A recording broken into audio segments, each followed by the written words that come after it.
So it's my pleasure now to introduce to you Richard Benton. I don't think Richard needs much introduction to people who work on insect olfaction.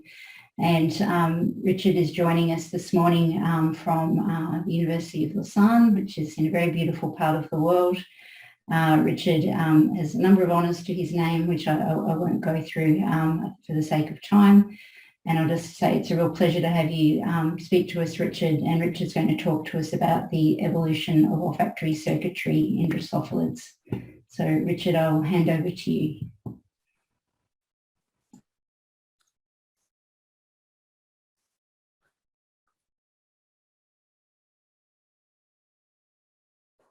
Great, thank you very much, Karl. Let me actually, I'm looking at the wrong video.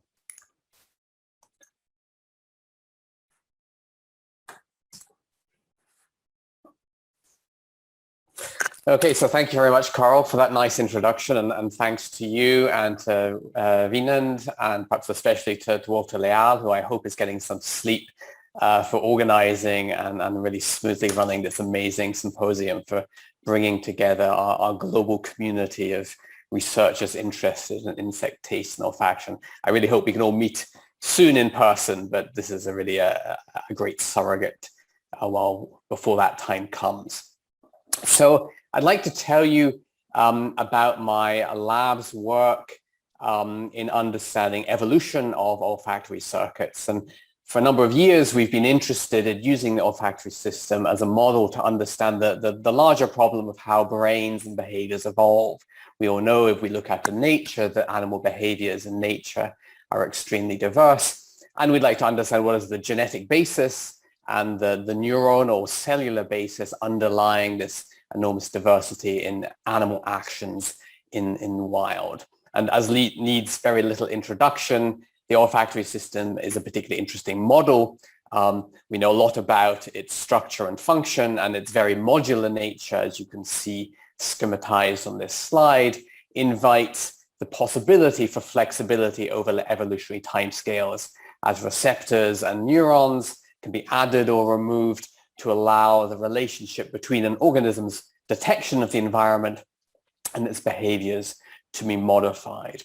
Now, when you're trying to do evolutionary studies, you need to choose a set of closely related species in which to explore how olfactory systems are changing over evolutionary timescales.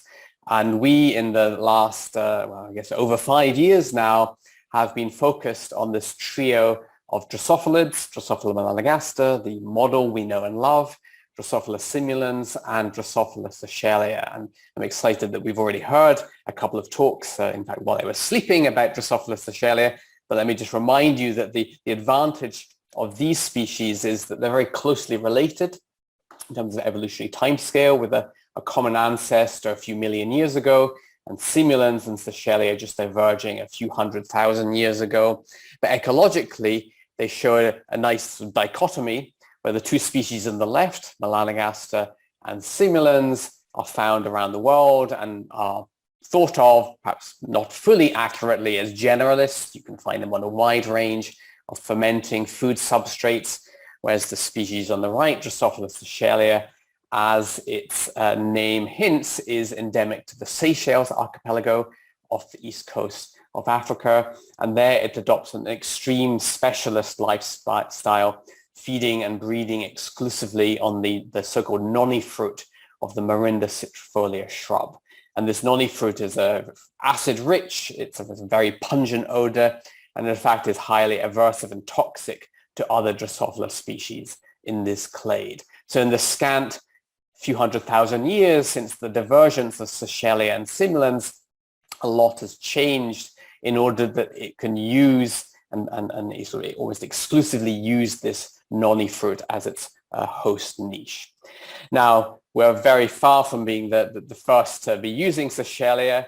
It was described 40 years ago, and a number of labs have been looking at the behavioral changes that have occurred in this species, revealing a whole suite of adaptations of this species, from the odor-driven location of noni, the taste acceptance of noni fruit, We also know that there are changes in the pre and the post-reproductive behaviors of the species. As I alluded to briefly, the noni fruit is toxic for other Drosophilids, so this Drosophila Seychellia has also acquired metabolic resistance to the fruit. And I think we're just starting to, we've barely scratched the surface of how this animal has adapted behaviorally to this new host niche. Now, what I'd like to focus on today is our efforts to understand maybe the first interaction that Seychellia has with with noni, which is the odor-driven behavior to locate this for feeding and breeding. And I'd like to highlight the people who've driven forward this work. This is my lab last summer, in fact, and the people I want to credit are Tom Auer, a former postdoc who really single-handedly opened the door of Drosophila Seychellia to neurogenetic analysis, and I think without his amazing efforts, none of the work that I will describe today would have been possible.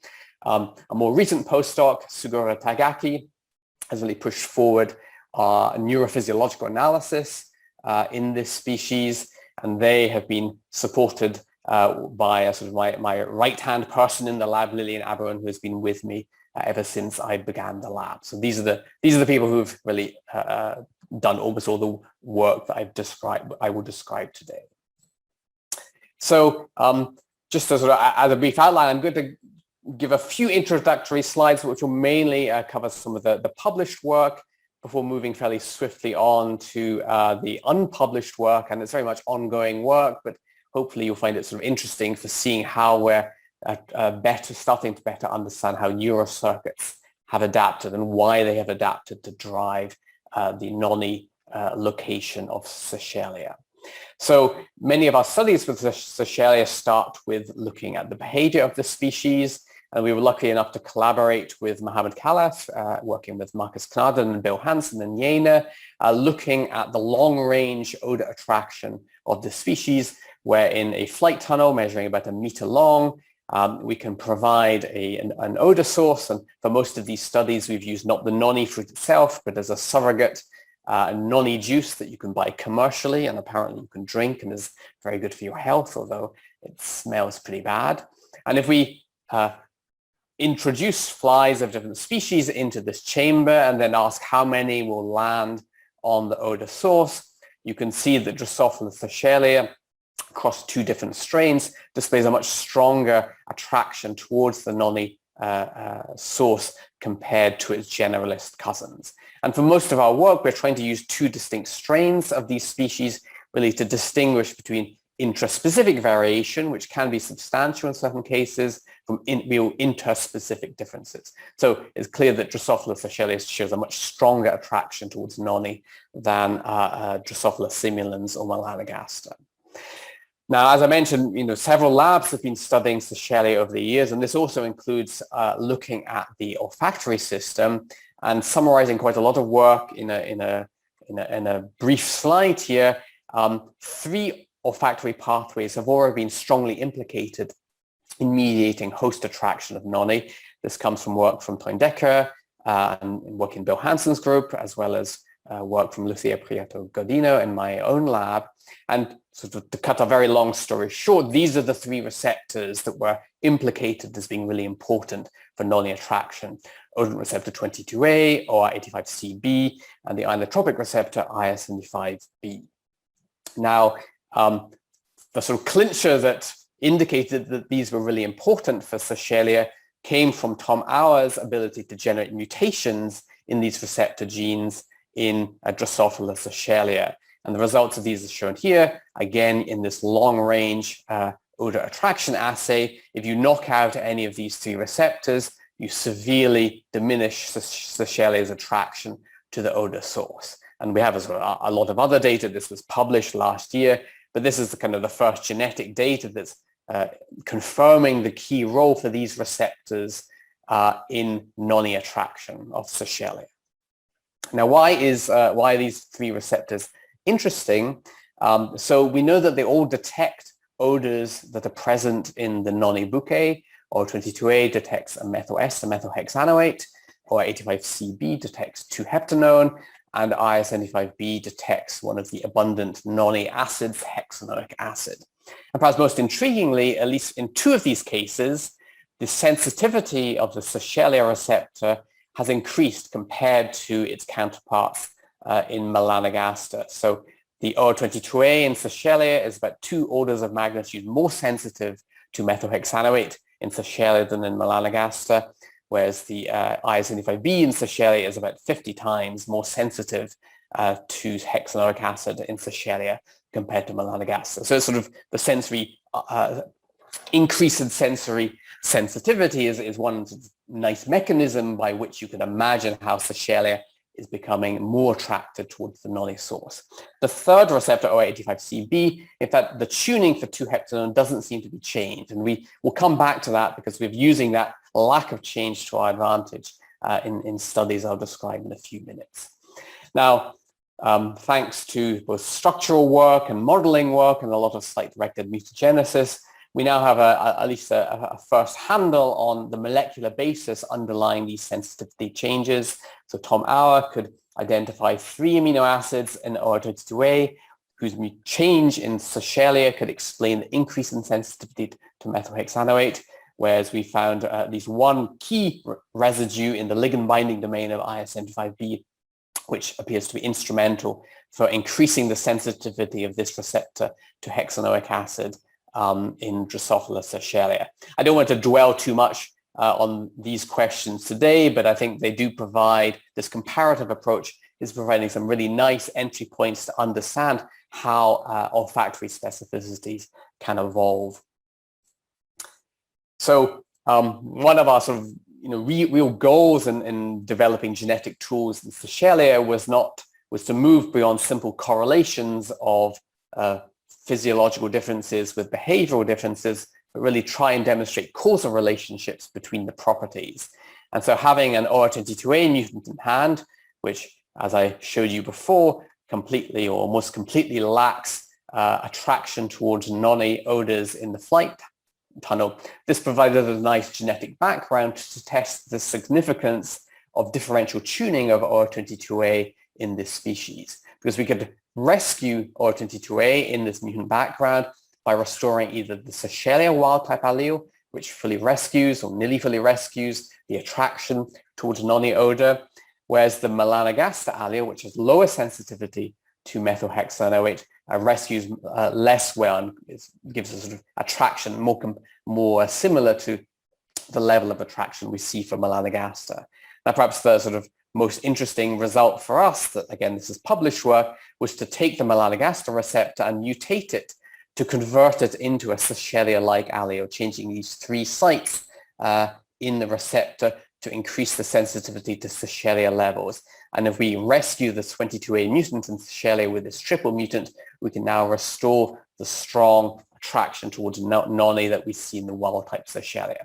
So this is our first connection between genetic changes, in this case affecting the function of olfactory receptors, with species-specific behaviors. And I think this is at least a first exciting entry point into relating genetics with behavioral evolution.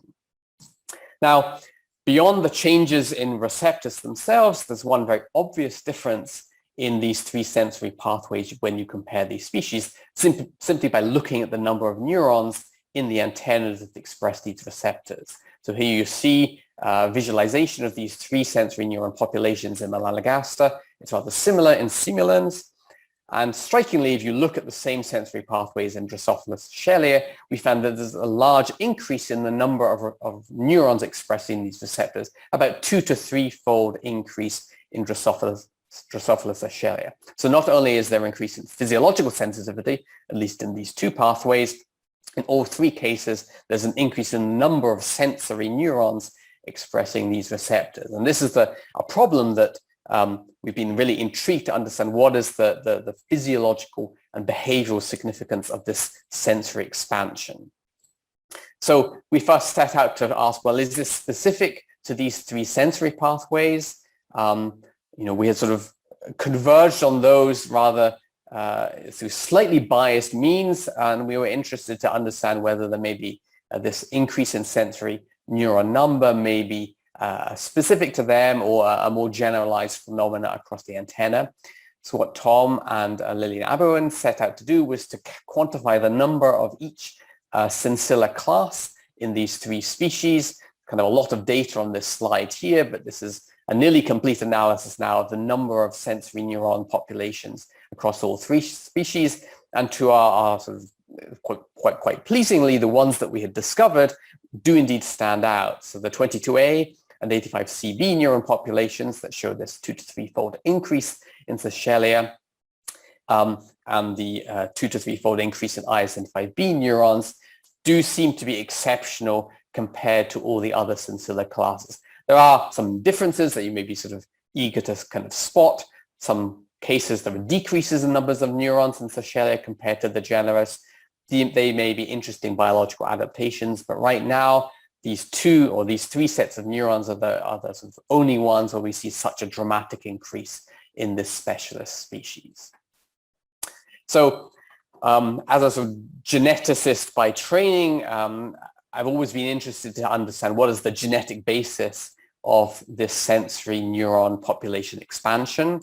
And we've been able to generate tagged alleles of 85B, which allows us to visualize the population sizes in simulans and in Seychellia. And that laid the framework for performing quantitative trait locus analysis to identify the genetic basis of this trait. Now, somewhat naively, we thought, well, it's a relatively simple neuron adaptation, making more neurons. It probably has quite a simple genetic basis. And without going at all into the details today, I just want to give us perhaps a word of warning so no one falls into the naivety that we had. This is one of our sort of QTL, so quantitative trait locus maps, where essentially the peaks are highlighting regions of the genome that are associated with explaining the differences in neuron number between these two species. So we can see that there are two fairly large and fairly broad peaks, indicating there are at least two loci that explain this trait. However, rather soberingly, if you look at the phenotypic contribution of these two peaks individually, they contribute only a rather small extent individually. So the X chromosome peak can explain a 5-neuron difference between simulans and Seychellia, whereas the 12-neuron peak, which I will quickly highlight, actually covers half of chromosome 3, can only explain 12-neuron difference. So even this simple neuron adaptation appears to have an extremely complex genetic basis, and we suspect that while there may be sort of important loci within these peaks that we're now currently trying to map more finely, there may be the contributions of many minor effector alleles throughout the genome that are giving rise to this specific neuron adaptation. So I think that that's a really interesting and frustrating problem that we have to solve in the future, is trying to figure out the genetic basis of neuronal circuit changes. So, putting that roadblock aside, we're obviously interested in understanding what is the physiological significance of this increased number of sensory neurons. As needs rather little introduction, I think, to this audience. Sensory neurons project to the antennal lobe, where they synapse with interneurons, called projection neurons, that carry this sensory information to higher brain centers. So we've now spent quite a lot of effort in understanding how has increased numbers of sensory neurons affected the physiological responses of projection neurons. Now, one of the first things that we needed to do was ask, well, is there a change in the number of projection neurons for these three sensory neuron populations? Because perhaps the ratio stays the same if there's a commensurate increase in Seychellia. And to do this, we've been using a photo labeling method where we can express a broadly expressed photoactivatable GFP, and then selectively photoactivate this reporter in the desired glomerulus, which allows us to quantify the number of projection neurons innervating that glomerulus. And we started out collaborating with Caitlin Ellis in Sophie Caron's lab in Utah, who sort of developed this method beautifully in Seychellia, and we've now extended it ourselves in our own lab. So in the published work, Caitlin was able to show that both Seychellia and Drosophila melanogaster, when you photoactivate the DM2 glomerulus, which is the OR22A pathway, you label 2 projection neurons. So there appears to be no change in projection neuron number in this sensory pathway. And the same story appears to hold for the other sensory pathways, where, although the data is not fully completed, there doesn't seem to be a substantial difference in the number of projection neurons in Seychellia compared to melanogaster for either of these pathways. So the expansion is restricted solely to the sensory level. So of course this asks, well, if you have more sensory neurons pooling onto a conserved number of projection neurons, how is that impacting the physiological response properties of projection neurons? Now, to get into that required quite a number of technical innovations. First, we needed to be able to label projection neurons. So using enhancer lines that label projection neurons in melanogaster and transferring them to Seychellia, we now have equivalent genetic tools that allows us to compare physiological responses of homologous neurons. Seguro has then gone on to use these lines and developing two-photon microscopy analyses to examine the physiological responses of projection neurons in Seychellia using GCAMP6F. And just give you 5 minutes left. Thank you. Just to give you one piece of data, so here he is looking at the responses of the VM5D glomerulus or 85CB glomerulus to heptanone, where we can see upon presentation of the odor, we see an increase in GCAMP fluorescence. So using that tool, we can now look at the transformations of neural activity across these across this circuitry. So he first set out by looking at the sensory responses of or the responses in olfactory sensory neurons, and we focused here on the OR85CB pathway because, as I mentioned earlier, the sensory sensitivity has not changed between melanogaster and Seychellia. We knew that from electrophysiological recordings at the periphery, and Seguro could confirm that the same was true if you're looking at the axon termini, the calcium responses there. Now, our sort of money was on the increase in sensory pooling leading to an increase in projection neuron sensitivity, and some early hints kind of hinted towards that, but with accumulation of more data, we realized that our desire was not fulfilled, and in fact, there was no change in the sensitivity of the cognitive Seychellia compared to melanogaster across a wide range of concentrations of heptanone. So this was sort of somewhat frustrating, as we had sort of, for many years, we had assumed the pooling was leading to increase in sensitivity, but the data really don't support that idea. So this got us thinking, what are the other properties of PNs that could be impacted by the increased pooling? And we sort of thought again about how flies are navigating through an olfactory environment. They're not coming up against a constant source of odor, but rather moving as they move through a plume, they're exposed to a complex temporal series of odor pulses. And so Seguro developed a pulsed odor network whereby giving short pulses of odors across a temporal series of 10 distinct pulses, he asked whether this property may evoke different types of responses in projection neurons depending upon the degree of sensory pooling. So in melanogaster, here we're looking at the projection neuron responses to a series of 10 pulses of 2-heptanone in these VM5D projection neurons. And what you can see is that, as has been reported before, there's a decrease in response over this series of pulses. You can quantify that by quantifying the responses of the first and the 10th pulse, as illustrated here, revealing a property known as synaptic depression, whereas the last pulse of odor is evoking a weaker response in these projection neurons compared to the first pulse. Now, rather intriguingly, when we look at Seychellia, which has more sensory neurons, we find that a very different pattern in which the sustained responses of projection neurons across these 10 pulses of odors, which can be quantified here, where we see no significant difference in the responses of projection neurons to the 10th pulse of odor compared to the first. And this was exciting, as it said that there was indeed a physiological difference in these projection neurons, which we hypothesized might be related to the difference in sensory neuron number. So, of course, that difference in responsiveness we had to first indicate was not due to differences in temporal response properties of sensory neurons. So we went back and did the control, providing the pulses and looking at the sensory neuron responses, and we find that responses in melanogaster are sustained across the 10 pulses, and in Seychellia, if anything, the sensory neurons become slightly desensitized after the 10th pulse, which is opposite to what we see in the projection neurons. So it seems that the persistence, thank you. So it seems that the persistence is due to something happening at the sensory neuron projection neuron synapse. We've gone on now to expand that to show that the same property is true in the DM2PNs, the OR22A pathway. In melanogaster, we see the decrease in responses, the synaptic depression, whereas in Seychellia, we see this persistence in responses.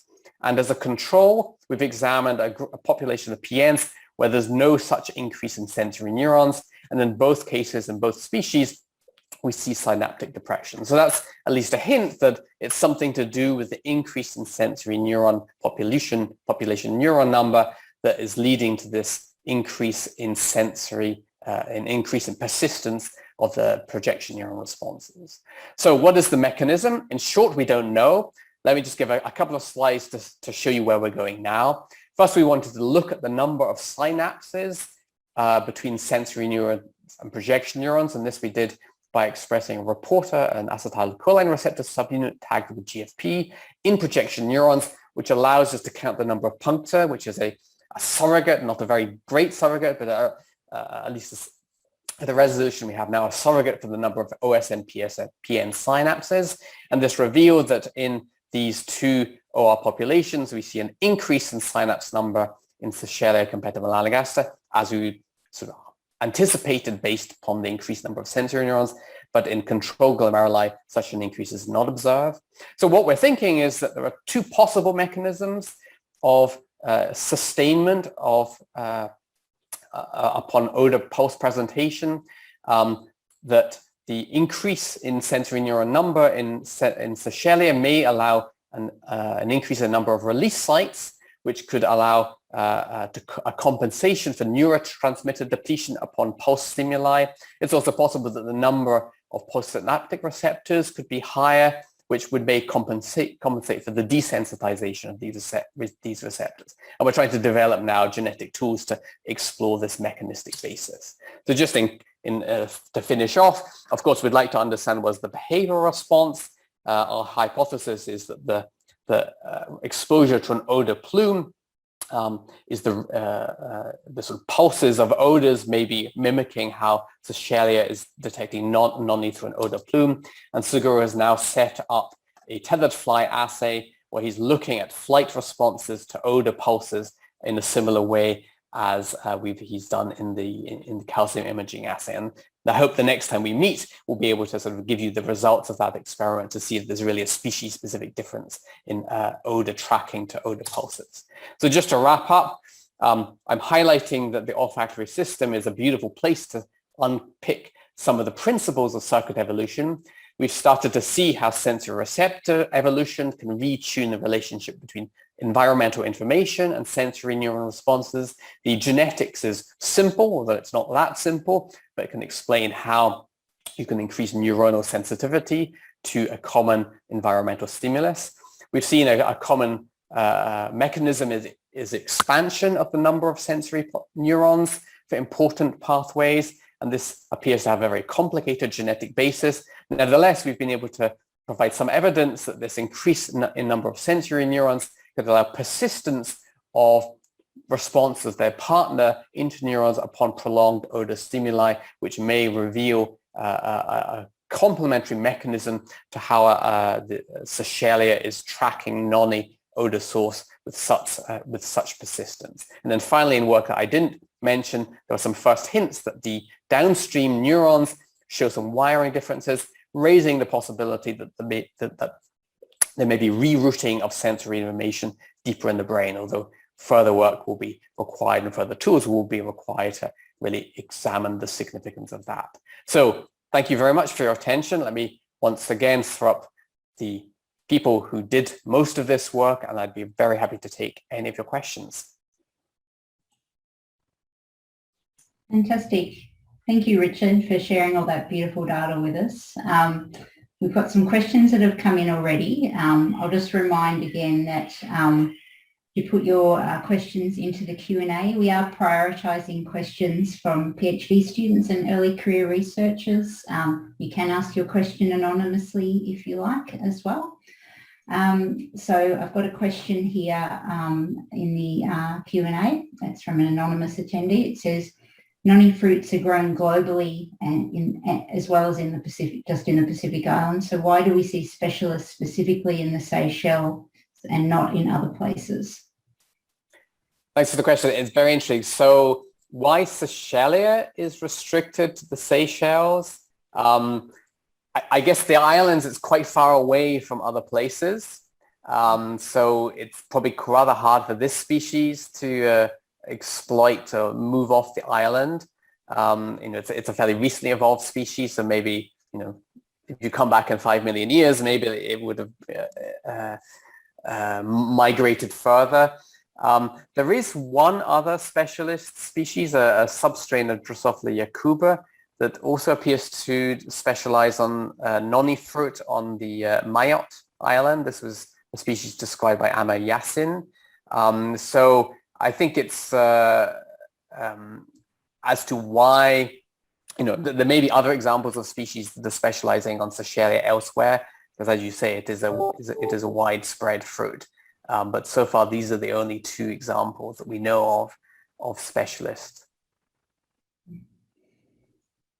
We've got another question in the Q&A. This one's from Karl-Ernst. It says, what could be the mechanistic basis of the 100-fold increase of sensitivity of the sensory neuron?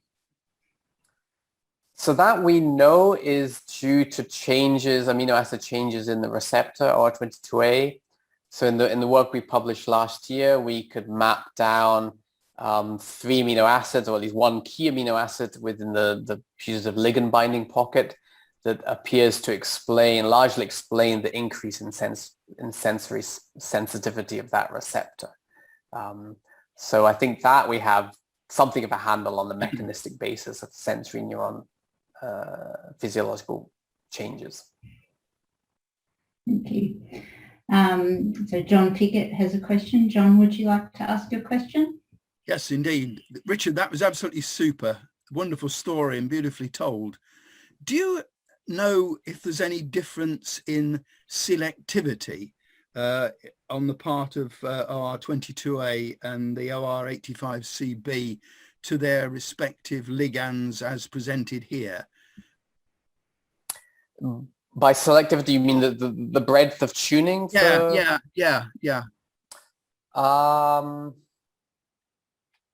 So I have to admit, we haven't compared. So I guess there's a lot of data in melanogaster. 22A is one of the melanogaster I'm aware of, but Seychelles, I wondered if there was a difference, Richard. So for 85CB, we don't know, because I think we only really use 2-heptanone, because that's kind of the predominant ligand in melanogaster.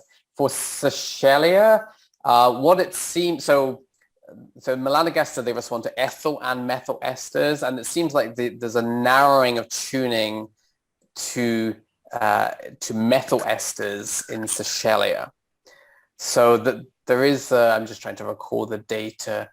So yeah, there is some sense that there's a little bit of a narrowing of tuning to be predominantly a methyl ester sensor, which we could correlate with a higher level of methyl esters than ethyl esters in noni fruit compared to other fruits. Thank you very much. Thank you. Thank you. We've also got a question from Chenzu Wang. Chenzu, do you want to ask your question to Richard?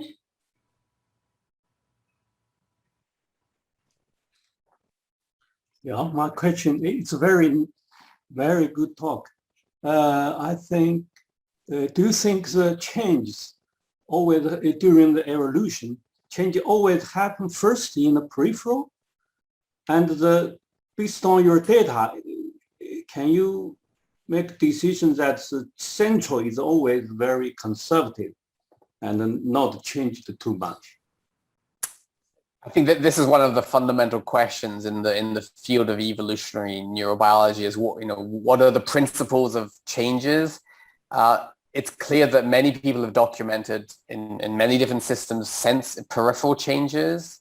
I think there's a large bias in terms of it's much easier to detect peripheral changes than central changes. So I would, instinctively, I would think it's easier genetically if you mutate a receptor. It's a simple genetic change to modulate how animals will respond to the environment. But I think we just don't know enough about the nature and how widespread central neural circuit changes are. Very anecdotally, from what we, from most of our studies so far, we don't see massive differences in the anatomy, and we've done some single cell sequencing of Drosophila brains. There seems to be a great deal of conservation in the central brain, but I think we don't yet have we're not looking necessarily at the right place to understand the significance of changes. As I hinted, that some of the projection neuron wiring towards the lateral horn, we do see changes in Seychellia.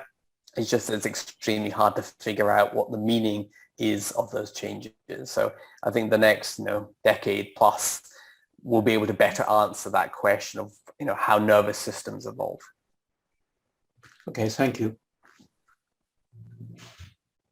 We also have Frederic Marion-Paul would like to ask a question. Frederic? Here, Richard. Thank you for your talk. It was really, really interesting. I was wondering if we know anything about the impact of these really acidic odors on the functioning of the neurons, and maybe these odors are affecting more Drosophila melanogaster than Drosophila Seychellia, which might protect the neurons better. Do we know anything about what's around the neurons and the detoxification enzymes that are there? So you mean that not acting as ligands, but as affecting physiological properties? I don't think we know anything about that. It's an interesting question, actually, as to is the level of these acids in the volatiles, is it Seychellia is part of the resistance mechanisms related to sort of buffering in the sensory sensilla. It could have. I don't know. I think the most of the toxicity of noni, so it's principally due to octanoic acid, and I think it's thought not to necessarily affect just the antenna, but it actually is going to be affecting sort of internal organs, which is why it leads to death. But I think it doesn't exclude that Seychellia has multiple mechanisms to protect itself from these acids. Thank you. So I'm not seeing any more there, so I might ask the last one. In terms of your efforts to uncover the genetic basis of the increase in neuron numbers, Richard, and how the quantitative approach turned out to be complicated, are you considering taking a candidate gene approach to that? So yes, so now we have peaks, and we've mapped them slightly more. I think now there are, within any peak, there may be hundreds of genes. So I guess we're taking a candidate approach within that, within that genomic region. We were scratching our heads a little bit about, beyond those specific examples, given that I suspect many other neuron adaptations will also have a similarly complex genetic basis. Is it actually conceivable to be getting to the genetic basis of such traits? I think you can't just pick it blindly. I think you do need to start with some sort of degree of QTL analysis. Maybe you would be lucky with other traits, you'll get a very sharp peak and then go in with some confidence. But I think it was quite sobering for us to see in this simple adaptation that the genetics is rather complicated. No problem. All right, thank you. So we are beautifully on time. So thank you, Richard, for that great presentation, and thanks everyone for their questions. And could I just conclude by thanking all the presenters who've spoken across the approximately 8 hours of our time zone section. And also could I thank my co-moderator, Wei Xu from Murdoch University in Perth for helping me out today. Thank you, Wei. and also Mackenzie Lovegrove, who is a postdoc working with me, who's done the not very pleasant task of trying to keep people on time. So thank you very much, Mackenzie. And so now the Australian birds are getting loud here, so I'm going to hand over to Wynand, who's now going to host the next section of the meeting. Thanks, Wynand. Yes, thank you, Karl. Thank you for carrying the torch for 8 hours and handing it over to me exactly on time even. And so it's a great pleasure to welcome the attendees and the participants to the European section of the symposium. So we have time zones covering large parts of Europe.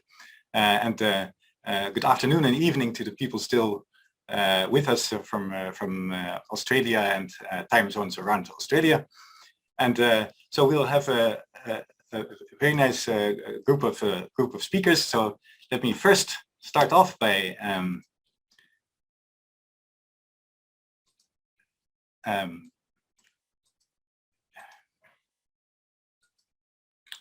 reiterating what Karl said, and that is that please, after questions, do put them in the Q&A if you have questions, and we'll prioritize questions from students, postdocs, or early career investigators if you identify yourself as such. And of course, the co-hosts and panelists are also welcome to ask questions. So we will read out your name if you have provided it. If you prefer not to have your name there, please ask your question anonymously. Okay, so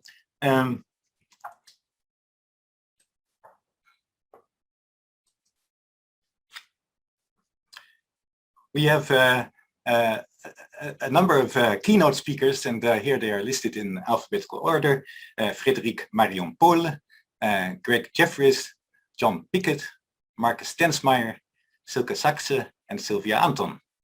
And as contributed speakers, we will have Ben Paffhausen, Bente Berg, Daniela Kolesov, Emmanuelle Jacquin-Joly, Ilona Grunwald Kadow, Jonathan Bobot, Julia Mariette, Mario Panuzzi, Naoko Toshima, Sharon Hill, Xi Xu, and Yael Grosjean. Okay, so we will start today with a presentation by Professor Ilona Grunwald Kadow from the Ludwig Maximilians University in Munich. And so Ilona's research broadly aims to understand the neuronal and molecular basis of context-specific choice behavior. So today she will talk about a learning circuit involved in mating state-dependent olfactory behavior. Ilona, the floor is yours. Thank you very much for having me. I'm very happy to be able to present the work of my student here, who unfortunately couldn't do it herself because she's no longer a student with us. So let me share my slides. Yeah, so I'm going to talk to you today about a circuit that we think or we believe is required for females to change their behavior depending on the mating state. And as I said, this is work from my grad student Ariane Böhm, who should have presented the work herself, but is not able to at the moment. So as you probably have heard, we do not see your slide, Ilona, sorry. Oh, that's unfortunate. I thought I shared them. Okay, let's try again. Sorry about that. Lovely, thank you.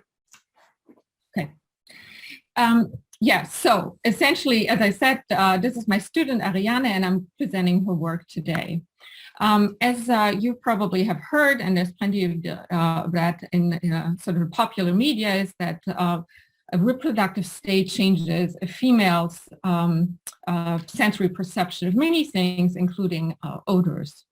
And one of the questions that we were interested in asking is that actually true in insect? And several labs have shown that this is already the case. And also, how does it work? What does the body tell the brain? And what happens in the brain so that odors are perceived differently upon a change in reproductive state?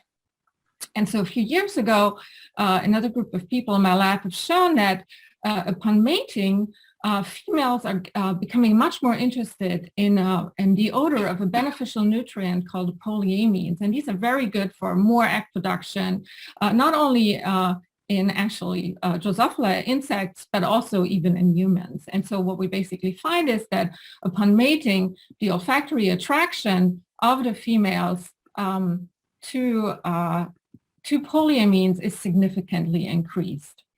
And so the way this works, and this is also work from that time, is essentially that it's a neuropeptide modulated mechanism that works directly on the olfactory sensory neurons that detect the polyamines. And so it is actually requires the sex peptide receptor that was found by Nila Yapici a few years ago when she was a student with Barry Dixon. And essentially, we know that sex peptide receptor has several ligand sex peptide, but also the myoinhibitory peptides. And so in this case, what happens here upon mating, the expression of sex peptide receptor is increased about 10 times in the olfactory neurons, and then not through sex peptide, but in this case through myoinhibitory peptide. What we actually get is that this action in the sensory neurons is sufficient to increase the attraction to polyamine odors in the virgins. But what puzzled us is that this polyamine preference lasts very long. So usually it lasts for at least 7 days, but actually we've seen it for as long as 14 days after mating. And so this suggested to us that perhaps there is also other factors at work, and we wondered how does mating influence higher order processing to adjust the needs of the female. And as I don't have to explain this much to the audience, but as you know, obviously there is the olfactory information is detected by the antennae and the maxillary pulp, and from there it is passed on to mainly two higher brain centers, the mushroom body and the lateral horn.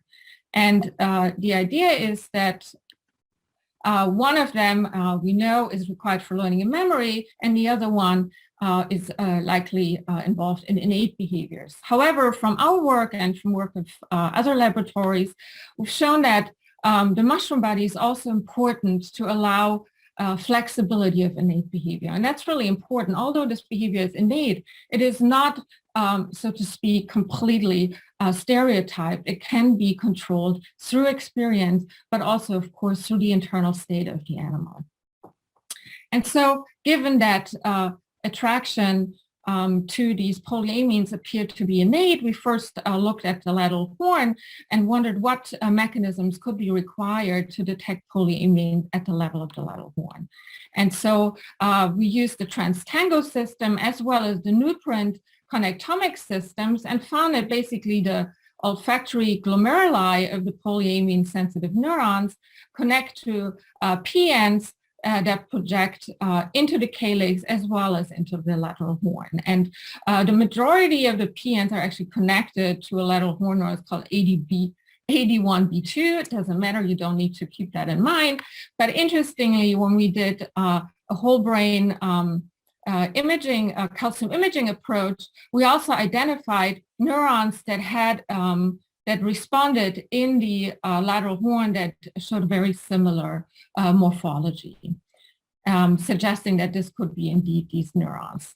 This was then further supported by our screening approach. We screened a number of lines using the Shabiri approach to inactivate temporarily at the time of test the output of these neurons. And what we basically found is that in particular, two types of neurons. One was less surprising. This was exactly this neuron I just showed you, the PN that is directly connected to the LHON that is directly connected to the PNs that detect polyamines.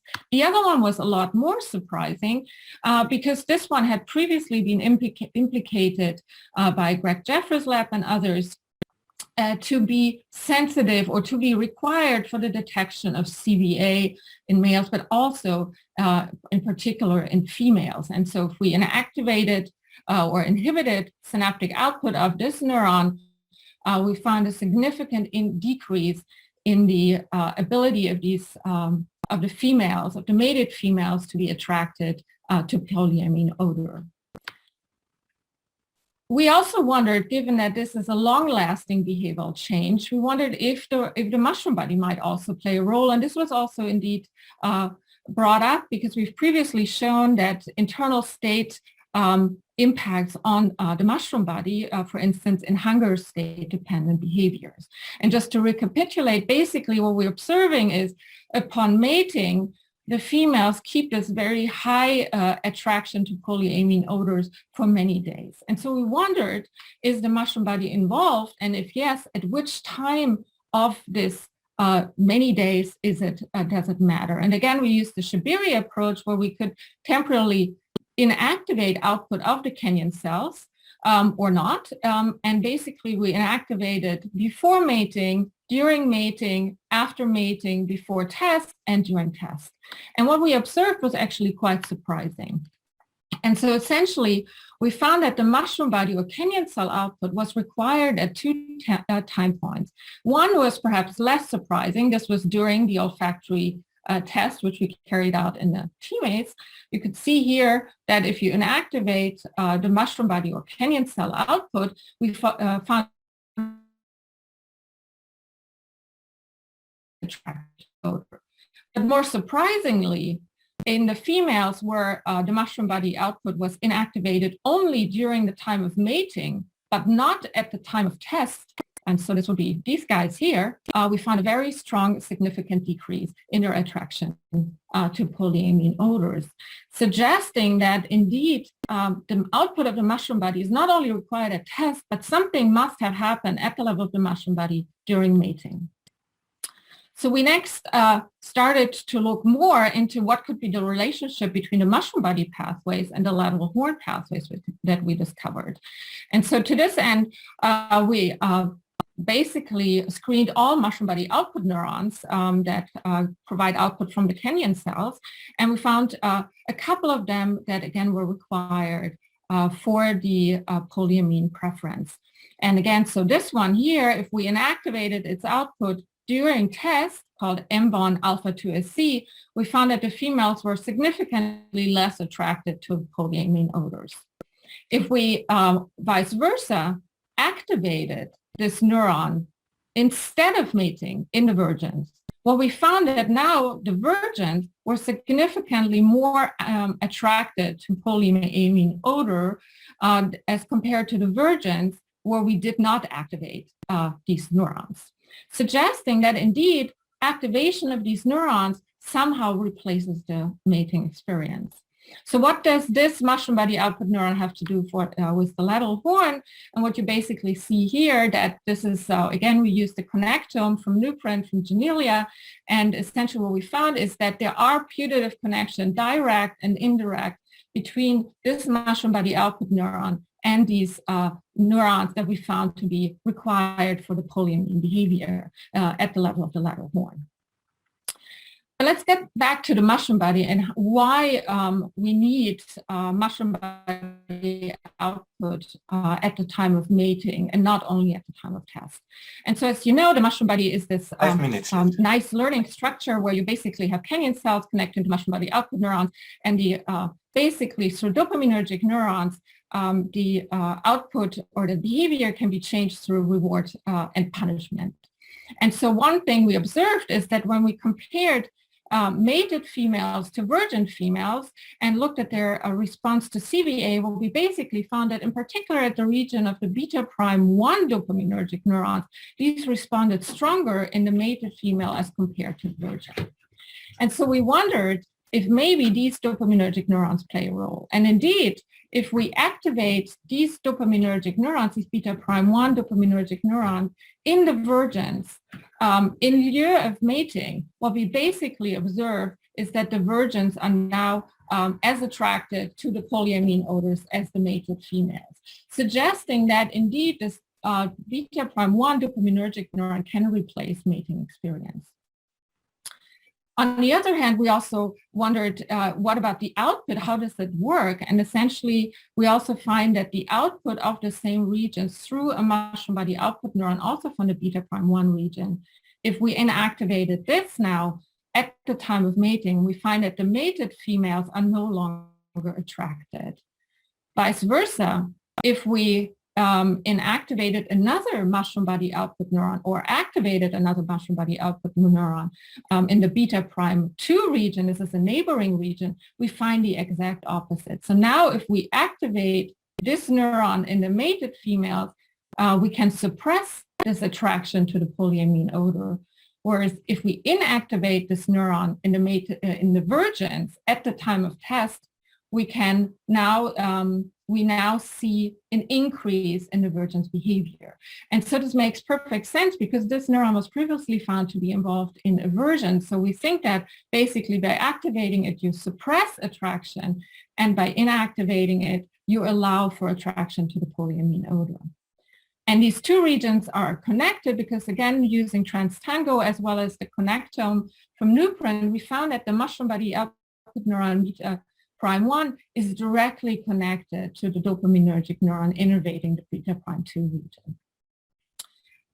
What was important is that how our data suggested that there may these dopaminergic neurons might be required at different time points and basically antagonistically. And this fits very well to what we know from neurons. One called the PUM cluster, the other one called the PPL1 cluster. This one is supposed to carry negative context, whereas this one is supposed to carry positive context. And so I already showed you that the beta prime 1 neuron, when we activate it, is sufficient to replace mating experience. So what happens if we mess with the PPL1 neurons that are supposed to carry negative context? And essentially, we find the exact opposite. So if we inactivate these PPL1 type of neurons, and these are just subtypes, we basically find that if we do this at the time of test, we find that the virgins are now significantly attracted to the polyamine odors as compared to the controls in different lines labeling these PPL1 subtypes. And interestingly, again, there is a connection between the mushroom body output neuron and these PPL1 neurons, as well as this mushroom body output neuron that connects directly to the lateral horn neurons. So this suggests that this is a rather broad, highly interconnected circuit that connects these two brain centers. So which signals actually do convey mating to the brain? I told you earlier that sex peptide receptor is involved, and so is the myoinhibitory peptide, but that acts locally on the sensory neurons. And what actually triggers the sex peptide receptor increase? We still don't know that. So we tested different things. We knew that sex peptide alone was not required. So we did some more brutal tests. We basically crossed the wild type females to males that didn't have any seminal fluid, and we did not find any difference in their polyamine attraction. We did the same with males that had seminal fluid but no sperm, and again, there was no difference. We also looked at females that were not able to produce eggs, and again, we found no difference. And so then we were reminded of what we found early on, that there is the lateral horn output neuron that is required, or responds at least to CVA, is basically required for this behavior. And in addition, the dopaminergic neurons that are sufficient to replace mating experience become more sensitive to CVA. And it's reminded us of prior work of other people, including speakers in this meeting, that suggested that the combination of male pheromones and food odors increases the male's attraction to the females. And so we wondered if this could also be at play here. Could the experience of being exposed to odors related to mating be involved in this switch in behavior? And essentially what we found here is, so we temporarily inactivated output of either orco neurons, which would include the CVA neurons, as well as the neurons that carried, that are responsible for detection of polyamines. And essentially what we found that if we inactivate orco-dependent neurons only during the time of mating, but not later, we find that the mated females are significantly less attracted to the polyamine odor, suggesting that indeed odors, perhaps CVA, is involved in this behavioral switch and might trigger the change in mating state. And so now I see I'm already over time, so let me quickly summarize. So what we basically found is a complex distributed circuit that requires the learning center, the mushroom body, that is apparently required for the switch triggered by mating.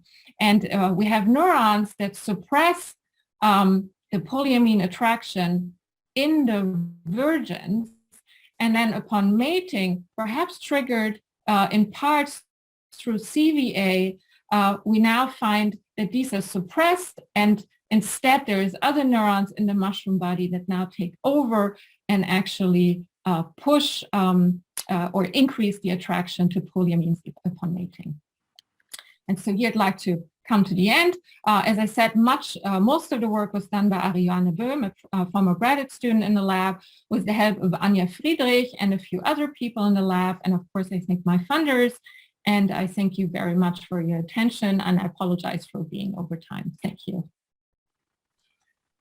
Thank you very much, Ilona, for a beautiful talk looking at the whole mechanism in the circuits that control this interesting context-specific behavior and the response to olfaction. We do have time for one talk, one question, sorry, from the audience. Let's see. Okay.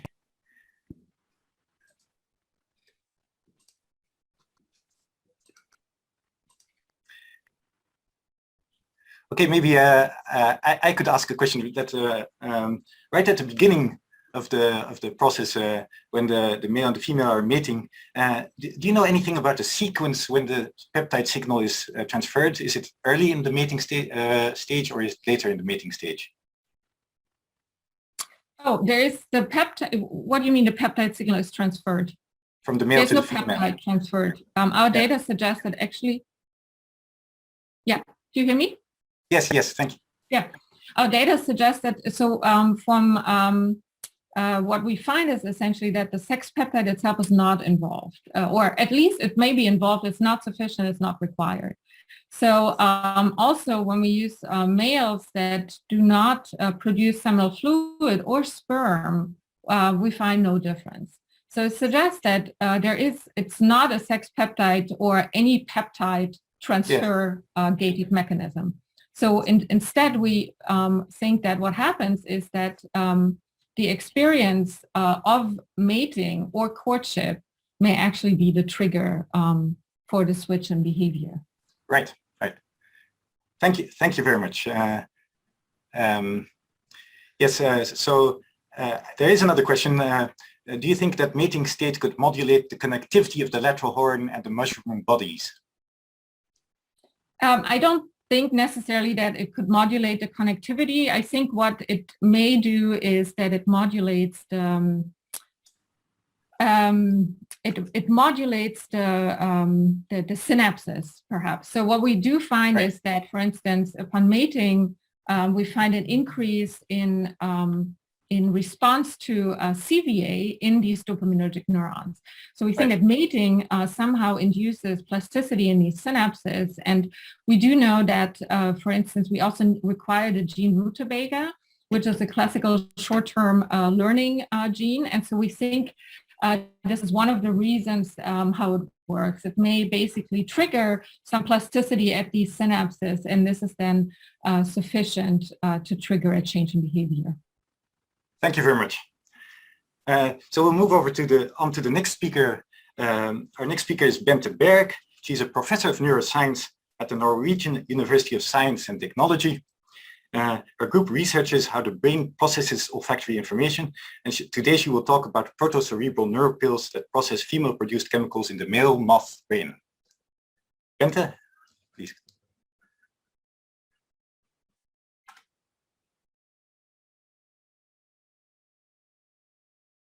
Yes, your slide is showing, but I cannot hear you. Hello. Yes, everything clear. So it's just a minute. And what about?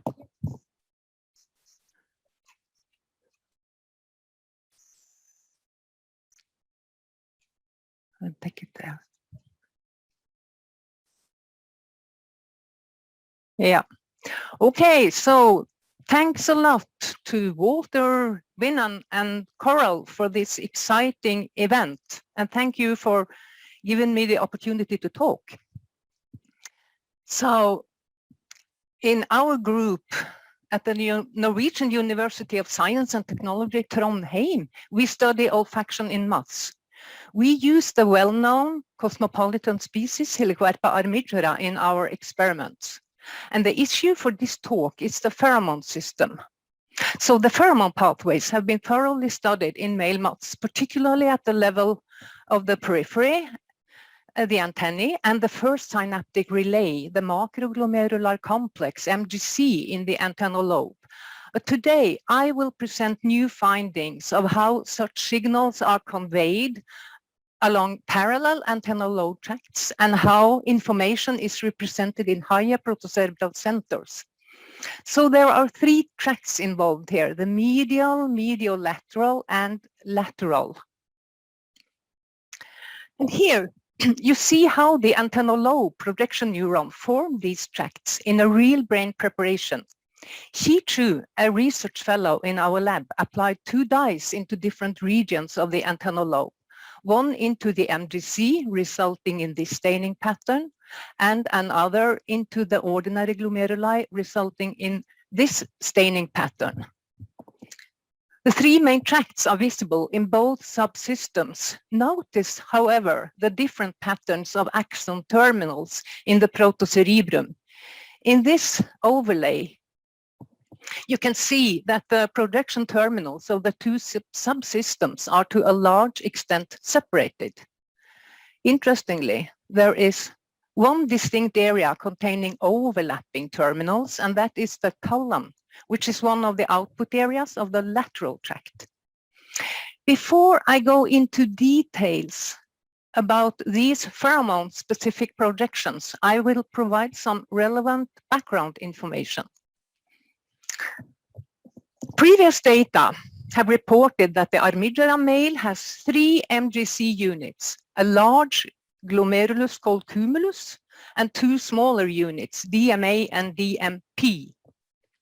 These units receive input from sensory neurons housed inside long-haired antennal sensilla, as you have heard about earlier today. An abundant neuron type tuned to the primary pheromone, cis-1116 aldehyde, target cumulus. And the 2 smaller MGC units get input from 2 other neuron types housed inside more rarely occurring sensilla. One neuron is tuned to the secondary pheromone, cis-916 aldehyde, and the other to a behavioral antagonist, cis-914 aldehyde. So this system offers the opportunity to explore not only how signals from individual glomeruli are processed at the subsequent synaptic level, but also how signals with different behavioral significance are processed. You have already heard earlier today by Grunwald that cis-914 aldehyde is shown to increase attraction at low concentrations. Concerning cis-916 aldehyde, armigera lives together with the closely related species of Sulta, which utilizes this compound as the primary pheromone. And high concentrations of cis-916 aldehyde is actually reported to decrease attraction of armigera male. So whereas the primary pheromone, 1116 aldehyde, always serves as an attractant, the 2 minor components may serve a dual function depending on the concentration. So what about the output from these three MGC units? How are the signals conveyed along the antennal lobe tracts, and how is the information expressed in the protocerebrum? Our methods included both intracellular recording and staining, calcium imaging, and mass staining. But today I will concentrate on the sharp electrode results. So the raw data include response pattern in the form of spike trains and confocal images. We also utilize the Amira software to make reconstructions of the main neuron types. Our results are based on totally 42 individual MGC-PNs from Armigera. 29 confined to the medial tract, 10 in the lateral tract, and 3 in the mediolateral tract. So let's start with the most frequently occurring type, the medial tract PNs. What about the projection patterns and response properties of these neurons? As reported in several former publications by Hildebrand, Kanzaki, Hansson, Vickers, Anthon, Homberg, among others, the medial tract MGC-PNs included mainly uniglomerular projection neurons, sending widespread terminal projections into areas in the dorsal protocerebrum. Please notice the location of these areas, which included, in addition to the calyces, the superior lateral protocerebrum SLP, superior intermediate protocerebrum SIP, and lateral horn. And besides comes the ventrolateral protocerebrum VLP. Most of the medial tract neurons obtained originated from cumulus, shown here in the middle panel. But we also found PNs connected to the DMA and DMP, respectively, as shown here. It is obvious from the confocal images that the projection patterns differs. And as shown in the Amira reconstructions, the SLP and SIP were innervated only by the cumulus neuron, while the lateral horn was innervated by the DMA and DMP neurons exclusively. The VLP included innervations from all three MGC units. PNs originating from the same MGC unit displaced similar projection pattern, but they did not necessarily respond similarly. Here you see examples of response patterns. A cumulus PN responding to the pheromone mixture and the primary pheromone. A DMA PN responding to the behavioral antagonist. And a DMP PN responding to the secondary pheromone and the behavioral antagonist. All these responses are in close correspondence with the input from the sensory neurons. However, when including the physiological data from all medial tract neurons, we found that they displayed considerably more complicated response patterns than the relatively narrowly tuned OSNs. So here you see the mean spiking rate of 16 cumulus neurons, 5 neurons in the DMP, 4 DMA, 4 in the DMP, and a few multiglomerular medial tract neurons. During stimulation with the pheromone mixture, primary pheromone, secondary pheromone, and behavioral antagonist. And here is the stimulation window. Due to the variation in response patterns, we couldn't just plot the relevant signal molecules onto the protocerebral target areas of PNs connected with the distinct MGC units. So to uncover a putative pattern within the protocerebral target regions according to the different stimuli, we computed the average firing traces across all individual MGC-PNs having terminal projections covering the same sub-area. 5 minutes left. For each panel in the hemisphere to the left, you see a heat map indicating the response strength to the stimulus. So the pheromone, primary pheromone, secondary pheromone, and behavioral antagonist. And in the hemisphere to the right, you see the mean responses to each PN type presented. And taken together, the SLP and CYP represent compounds including the primary pheromone component, while the lateral horn represents the secondary pheromone and the behavioral antagonist. The VLP represents all signals. To test the credibility of these representations, we calculated simulated data based on the plots indicated in the heat map. And then we compared the simulated and recorded data. So in this blue square, you see the outcome. The simulated and recorded responses are quite comparable. I didn't mention it, but in the data just presented, we also included the MGC neurons in the mediolateral tract.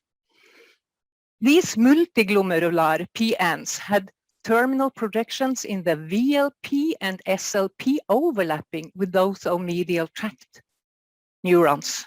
And these multiglomerular neurons responded relatively broadly.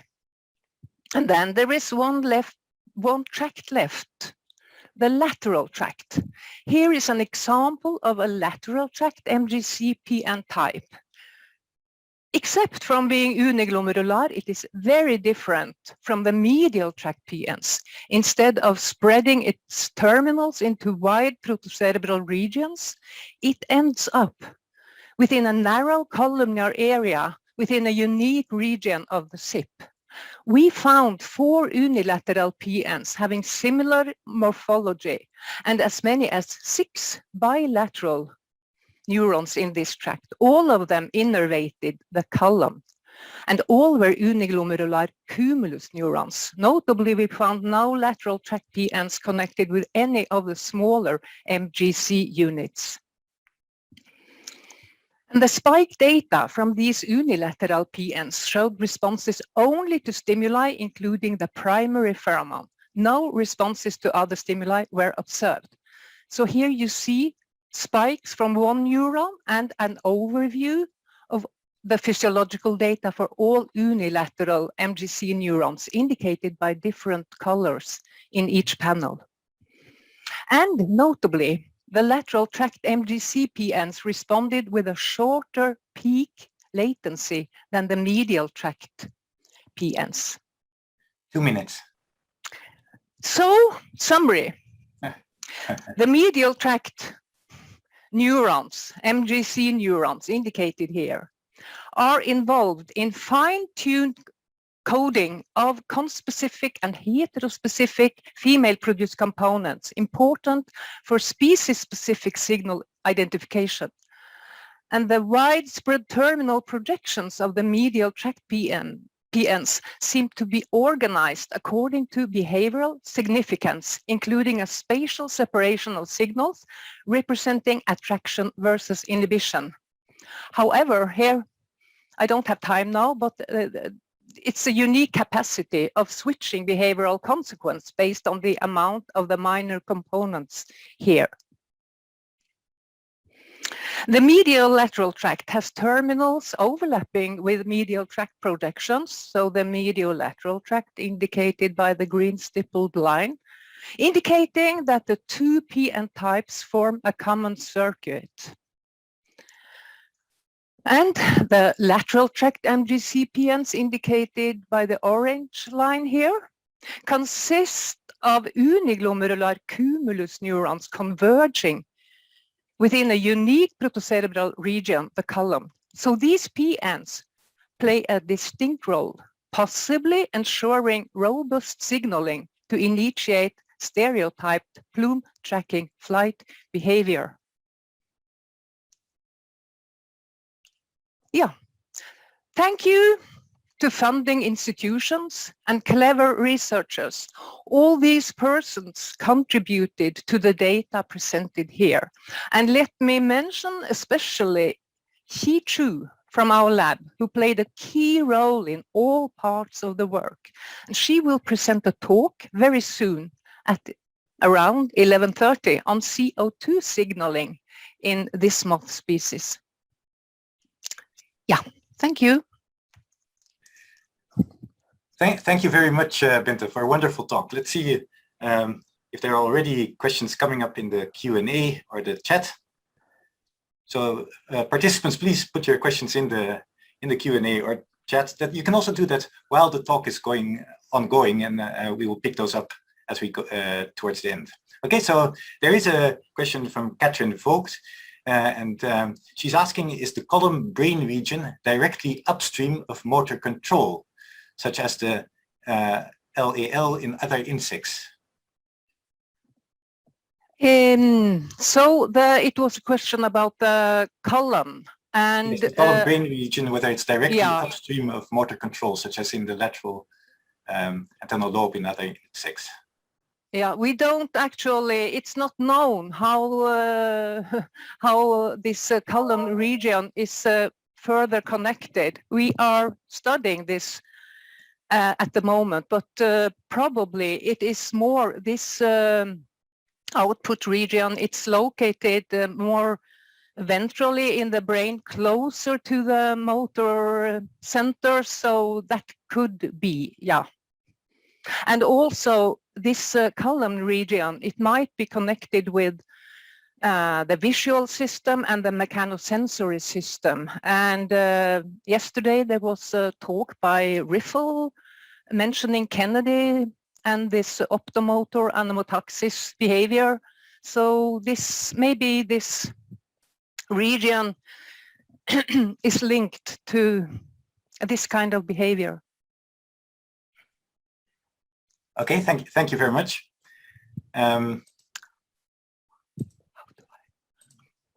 Let's see if there are other questions in the Q&A.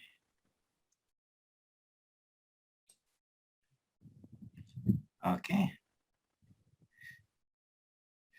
Well, let me then continue on with the next talk. Thank you very much, Bente, for your lovely talk. And we now move on to Benjamin Paffhausen. And it is a pleasure to introduce him. Ben has contributed to the development, actually, of an electrophysiological platform, a flying one, which really takes the laboratory into the field and may yield very interesting possibilities for olfactory research in the future. So Benjamin, please share your screen. Oh, you've shared it already, and start your talk whenever you're ready. Thank you. Thank you very much for the nice introduction and the possibility to speak to so many insect people. I will not talk so much about olfaction and taste, so you could understand this presentation as a palate cleanser to have your mind reset and think about something slightly different for a little while, and then go back to olfaction and taste in the insect after this refreshed and yes. So yeah, my topic was the very recent publication about the flying platform to investigate the neuronal correlates of navigation in the honeybee. So at its core, we put a honeybee that we trained to a nearby feeder on a quadcopter, and this quadcopter flew pretty much on the same trajectory as the bee would have flown to that feeder, but we were recording extracellularly the brain activity of the, specifically of the mushroom body and intrinsic neurons during this path, in the hope to find correlates of that feeder in the field under very real natural conditions. So the honeybee navigation, I think, is quite familiar to most of you. The honeybee has the waggle dance behavior where one informed nestmate dances the food location to interested foragers. They can then inspect this place, and let's say it's depleted, then via a novel shortcut they could sometimes immediately fly to another food source without flying back home to the hive. They show very interesting searching behaviors when they suspect at a certain location that there would be some rewarding flower. These kind of things and many other things were investigated so far by putting number tags on the animals to identify them, timing the time they take to fly from a feeder to a hive and vice versa. And in the last 2 decades or so, we also investigated the trajectories of the fly path of the bees by radar and video tracking in a range of kilometers and meters. But it seems that the things we can learn are not really exhausted, but are slowing down, and it seems more and more necessary and even more possible more recently to investigate the neuronal correlation during these navigational behaviors. And the most interesting areas in the brain for that are the central complex that's concerned with the sun compass and that can compute the optic flow. So equivalent of the distance flown when contrast is flying by the eye, that the animal then in the central complex has a certain knowledge of the distance and the direction of either home or a feeder, which is the where in the navigation, while the mushroom body can integrate several modalities into one information and compares that then to its memory if something is familiar or not. So it's about the what in the navigation. And so far with electrophysiology means in the context of honeybee navigation, there are already some setups working, mostly around virtual reality, where the animal is stationary walking or flying and presented a feedback controlled virtual environment by a LED panel or by a display. There are also experiments of free walking honeybees, but the navigation there is restricted to less than a square meter. And we have to keep in mind that flying navigation may be generally very different from walking navigation. So we focused on the mushroom body because we think it may be the most fruitful brain area to investigate under these very difficult circumstances of a setup that's flying through the air. And you will see later that that gave us many problems. But the mushroom body integrates many stimulations that may be relevant during flight for the navigation, the different components of the visual input, the UV light, the strong differences in brightness between the sun shining directly on the eye and flying under a tree, the polarization, the inertia when the animal turns, air movement by the wings, but also by wind, concentrations and directions of odor plumes, maybe electrostatic fields and other unknown stimulations that all come together and are more or less relevant for the animal to be in a navigational state. And the big advantage of our system over the somewhat artificial lab systems is that outside, in reality, everything is perfectly synchronized and the resolution is infinitely high. So we can be sure that the stimulation, even the components we cannot control and don't even understand, are correctly stimulating the animal because they are just there compared to the lab. So we thought that the mushroom body may be particularly sensitive, and this is why we went with this brain region, and we are looking at the spike activity of mushroom body extrinsic neurons in these experiments. So to have a flying copter that weighs around 3-4 kilograms to do electrophysiology, we need the whole chain of electrophysiology on the copter. And here you can see the device we built. It's roughly the size of a credit card and weighs around 80 grams. It has 2 monopolar channels that would later be combined digitally into one differential pair. It has the normal commercial bit depth and recording speed and bandpass filter and so on. Somewhat importantly was that the two analog digital converters that make these amplified filtered systems into ones and zeros, that they are perfectly synchronized and read out synchronously, because the noises from the motors were so strong that we had to subtract the signals from the two monopolar channels perfectly synchronized so that the motor noise would cancel out, as it was around 10,000 times larger than desired brain activity signals. It is also noteworthy that the whole system can be driven with a car battery for around 500 hours, so you could do electrophysiology out in the field. And the system costs around 100 euros per channel in parts, PCB, and all these things. So it's very cheap, and overall signal output is as good as in any commercial system. So what we did then for an experimentation was that some students trained the bees around 400 meters from our institute hive across the street to a field area to a sucrose feeder for many weeks.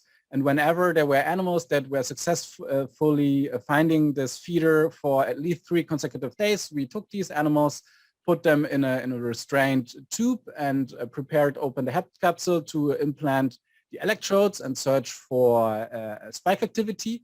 This was done with the animal already in the copter. So the central part of my preparation setup was the copter, and everything was built around, so that when we had nice signals, the whole copter would just be put out of the setup, and we would drive over to this field and start the copter in the lower right corner. That was pretty much on site between the hive and the feeder. And then the copter would start and fly as high and as fast as bees would do usually. And then the copter would fly towards the feeder and over the feeder. So we would expect the brain activity to dramatically change when at first everything seems so fine and in order, when then suddenly we overshoot the feeder and then turn around, fly towards the feeder from a different direction, overshoot again, and around towards the feeder, over again, and then back to the beginning. We would reprogram the copter and start over this trefoil figurine as many times as the battery would let us. And then in between the battery changes, we would, can you hear that?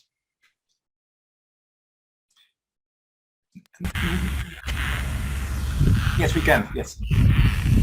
So here you can hear the single spikes from the mushroom by the extrinsic neurons during a pause, actually here during the very beginning. The rotors are not attached yet, but you can hear that the spike activity is quite nice. And of course, the raw signal during flight was awful because the plastic rotor is moving maybe 30 centimeters with several thousand watts power close to the open electrodes with 10,000 fold amplification. We had a very strong pickup of the signal, but the electrode consists of 2 copper wires that were wound around each other. So they had the same geometry on the copter, and they were very closely entering the brain tissue. So the overall noise pickup was very, very similar. So we could successfully subtract these 2 channels from each other, and then would result, you can see it in C in a blown up magnification. You can see that even just these few millivolt signals would be in a good quality, that we could spike shape them to single units. The interspike interval distribution was quite nice. The refraction time of 4 milliseconds and less was obeyed. There were no spikes within these time windows. So we are very confident about the quality of these signals. And you can see on the right side 5 repetitions of this trefoil configuration where the spike activity is shown over time. And you see that they're somewhat similar. So there must be some information transfer of these neurons that is somewhat related to the flown trajectory. Here, the most obvious first analysis was to plot the brain activity, a dark low frequency, bright high spike frequency onto the trajectory overlaid on the map, the ground structure where we were flying. You can see in one animal over the first 3 rounds, the most animals had between 9 and 18 rounds that were successful. You can see that in the corners, when the copter was turning around, the spike activity was particularly high in most cases, but how high it was somewhat varied between rounds, and it was not stable, and it was quite difficult to make any sense of it. I also absolutely need to mention that after 3 years, we could successfully record with very high quality of spikes, single unit spikes. We only could record 3 animals, which is devastatingly low, but still 3 that we could trust on. However, to further investigate the correlation between what the animal was presented to and the spike activity, the only correlation we could find was the angular speed, so how fast the copter would turn around its own axis. And if you think about it, how strong the visual field of the animal was forcefully changed, and also the inertia.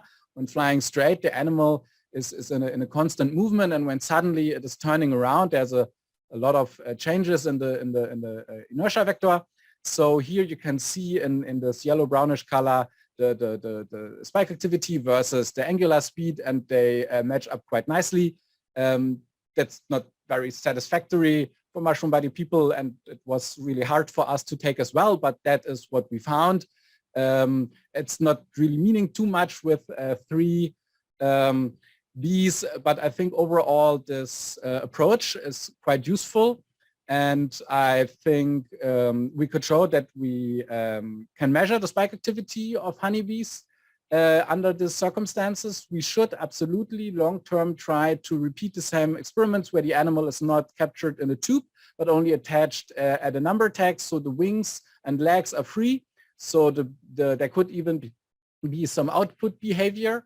But we think this approach is very valid in the sense of having real-life confirmations of these virtual reality experiments that could have some replication, not in the lab, but in real life with real stimulation, and then we could compare the physiological data under comparable but still different stimulations. And I want to emphasize that the amplifier is fully published, everything you need to know to build your own. It is very cheap, reliable, and works well in the field. And I want to thank the students for relentlessly training for months the bees out in the field, and Julian Petrasch for piloting and for helping me debugging the digital end of the amplifier for over a year, and everyone else that was involved in this endeavor, and you for your attention. Thank you very much. Thank you, Ben, for showing us such a lovely platform. Let me see.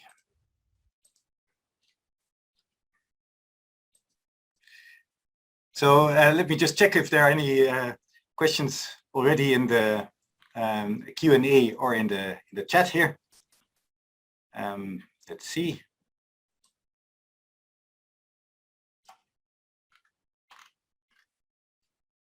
Yes, there's a question from Greg. Ben, do you know if the MBEN activity during turn was lateralized?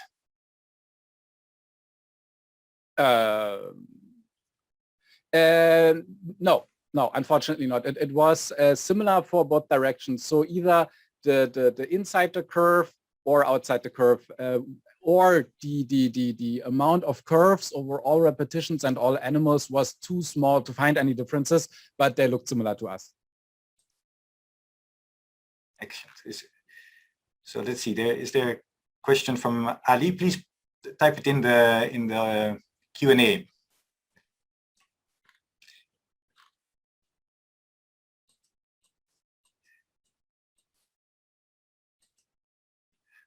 Perhaps I can ask a question. So looking ahead for Olfaction, what is the downwash of the propellers like at the front end where you have the bee fixed, the downwash of the propellers and the wind. I'm considering not the visual stimuli, but the olfactory stimuli that might be affected by the propellers.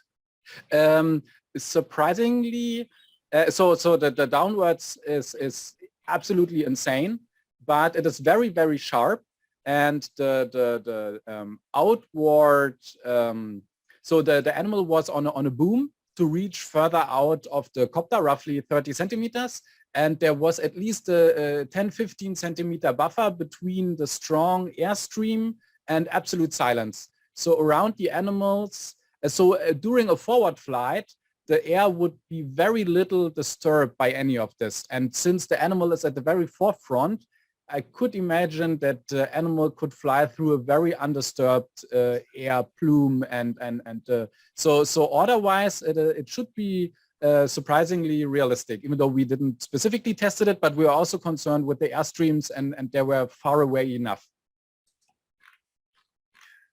Oh, thank you. So did you mention the distance that the boom is sticking out? I didn't get it. From the rotors, 35 centimeters. Oh yes, yeah. Okay. Oh, that's very, very, very interesting. Let me see if there are more questions in the Q&A and in the chat. Okay. So thank you again for presenting this fantastically interesting platform that you have contributed to developing, and we'll now move on to the next lecture, which is actually our first keynote speaker in the BST segment of the symposium. This will be Gregory Jefferis. And he will talk about connections in the brain, how they are organized into circuits that process odor information to mediate innate and learned behavior. Okay, so let me stop Thank you very much, here. Wynand, for I'll give a bit more introduction if that's okay. So Greg is an investigator at the MRC Laboratory of Molecular Biology and the University of Cambridge. So his group studies the neural circuit basis of behavior using the Drosophila olfactory system. The laboratory is also a major developer of tools for circuit mapping, especially in connectomics. So it is an enormous pleasure to welcome you to speak here, Greg. And please now go ahead when you're ready. Thank you very much indeed, Wynand, and of course Walter and Karl for this invitation and for organizing this, this lovely event. I'm going to, I've perhaps committed the mistake of making a brand new talk, even listening to some of the things that were in the first PDT session yesterday. But I hope people will enjoy it, and I'd love to hear your responses to some of our new data. So, you're not yet full screen, I think. Oh, am I sharing the wrong screen? I beg your pardon. Let me swap. Do we have the right screen now? Yes, indeed. Excellent. Great. Okay. So, like many of us, our experimental work has been a little disrupted over the last 18 months or so, but we've been very busy, nevertheless, with 5 connectomics data sets. So this has been a time of real revolution over the last sort of year and a half, 2 years in Drosophila connectomics. I think this is going to be really impactful for a lot of areas, but including work on the olfactory system, and especially thinking about how olfactory signals propagate all the way through the brain.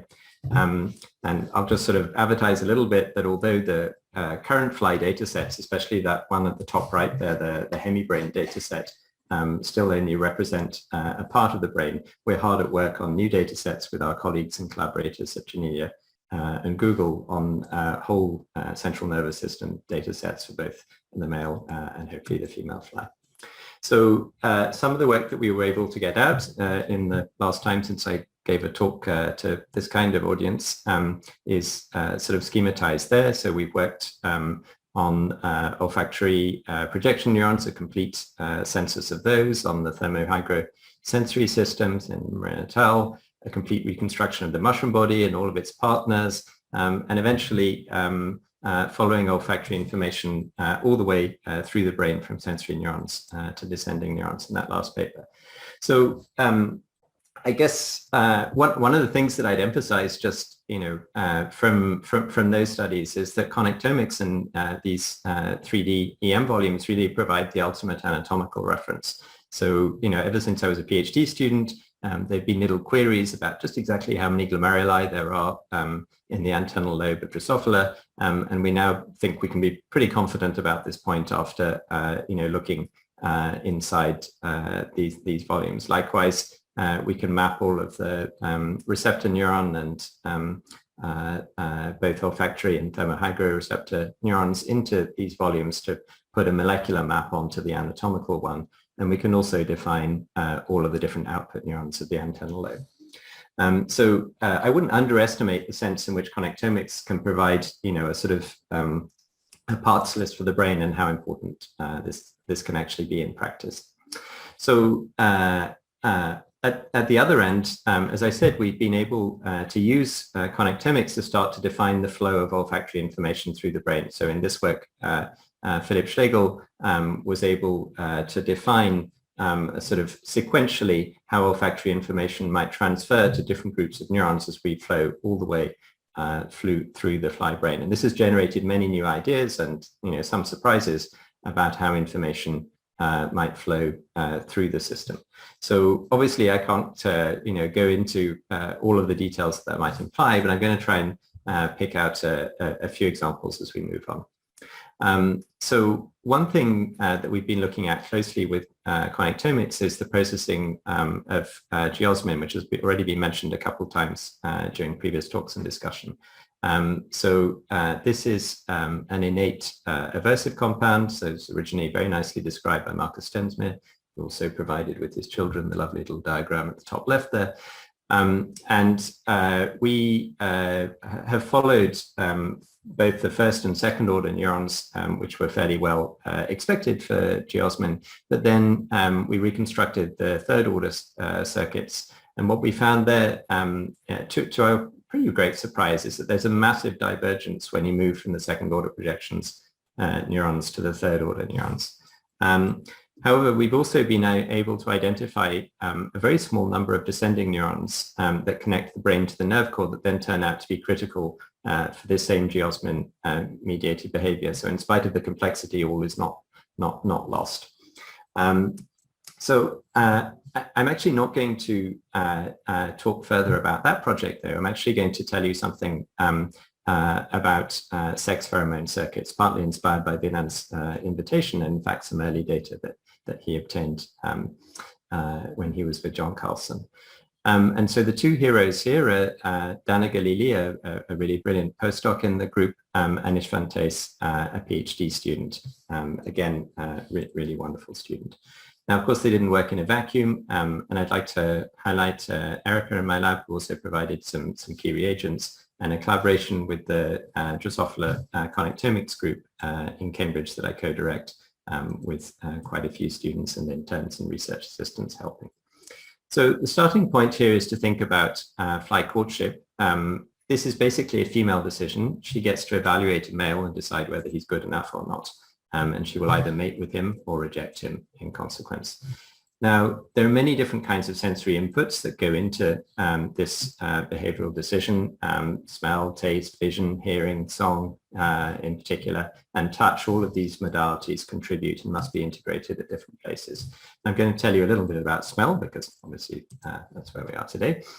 So we and a number of others in the field have been studying for a while a male pheromone called CBA, which again has been mentioned a few times already. So as a reminder, it's produced by male flies, but crucially, the same odor molecule can produce different responses in the two sexes. So in the male, it will repress mating and make them more aggressive, more likely to fight each other.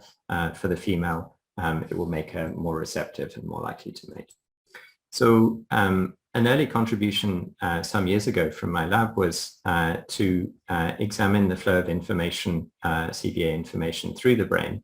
The first two layers, the sensory neurons and projection neurons, had been described by other groups and shown to be largely sexually isomorphic, so there weren't any obvious differences in the representations. However, we found two groups of downstream neurons, which at the time we called either 3A or 3B, or they have more precise anatomical names. And we found that in males, the information would sort of go in one direction to one set of neurons there, and in females, as a consequence of differential action in the two sexes of the transcription factor fruitless, there was a difference in connectivity and therefore a difference in the information flow to a different set of neurons. Now, for some time, we've been trying to follow up these results. And one of the key questions was whether these 3B neurons actually make females want to mate. And this is something that we've recently been able to identify, in particular through the work of Dana. So we were able to find some genetic driver lines that actually label these 3B neurons in vivo. So there they are shown in that magenta color. And use an optogenetic stimulation combined with automatic behavioral analysis to turn on these neurons and then see what the consequence on the behavior of the fly was. And indeed, as hoped, the consequence was an increase in copulation in this measure. So the female was more likely to accept the male when these neurons were turned on. So we've used a series of connectomic analyses to help define this female CDA circuit, starting from these 3B or ASPG neurons. We found connections to another well-known group of neurons actually called MAL, which are also sexually dimorphic. And further connections to ascending sensory neurons coming from the nerve cord. And we also found some interactions, which I'll come back to, with these PC1 neurons. So already mentioned these central integrated P1 neurons, as they're called in the male, which seem to be crucial regulators of male courtship and aggression. These are the homologous neurons in the female, smaller in number, but still also very important to control the overall behavior of the female. So what we see here is a cascade of different multisensory interactions, so different modalities coming together. Interestingly, what we see is also an axo-axonic cascade, so rather than the normal form of axon to dendrite connections, a number of these connections are axon to axon. And we think that that logic may may have important sort of circuit computational consequences. So again, we've been able to do a series of behavioral experiments to go alongside the circuit mapping and build together a picture of how information flows through the system, and also how this influences, in this case, our main output of sexual receptivity of the female. So as I just mentioned, a number of these connections actually turn out to be axo-axonic, and we think that this might be important because these connections connect as a sort of little gate, in the sense that one piece of information received by an earlier neuron in this cascade can modulate the output of the neurons a little bit later in the cascade that receive a different sensory information. And in this way, you can construct a logic gate that relies on both of these signals being present, and also a logic gate which might have a sort of longer time delay to it. So we can imagine that a neuromodulator, for example, might be released that changes over a period of minutes the output of one of these axon terminals. So I was thinking that I would spend some time telling you a little bit more about the details of the circuit mapping, but I've actually decided to switch a little bit and go into a bit of a deep dive on some really interesting sensory physiology, more in the periphery of this circuit, that was motivated initially by some slightly, to us, surprising connectomics observations. So as I said, sort of canonically in our little field, the idea was that there was sort of a sequence of sensory neurons responsive to CVA, activating a particular population of projection neurons, excitatory projection neurons, and then we'd identified in the two sexes one major target population that might receive that information. But one of the surprises from our recent connectomics data was it turned out that there was a second set of excitatory projection neurons receiving CVA pheromone information that seemed to have escaped notice previously. And these were not sexually dimorphic either, and they received noticeably fewer sensory neuron inputs onto their dendrites, but they still responded to CVA. So we wondered, what do these parallel pathways signal about a male? And so Istvan developed a stimulation paradigm, which looks like this. So what you've got there is a little needle with, I'm afraid, a sacrificial male fly who's being presented to a female that's right at the top there. And so the male is our source of CVA in a sort of, more naturalistic context. And Istvan is doing calcium imaging from the projection neurons in the female brain while this stimulus is being presented, something like this.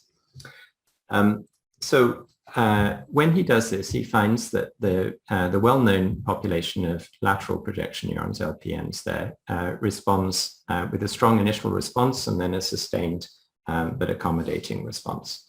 In contrast, when he looks at the LVPNs, he finds that those show a completely sustained response. And this probably reflects the difference in the number of inputs onto the two neurons. So the LPN responds more to concentration change, whereas the LVPN seems able to signal absolute concentration.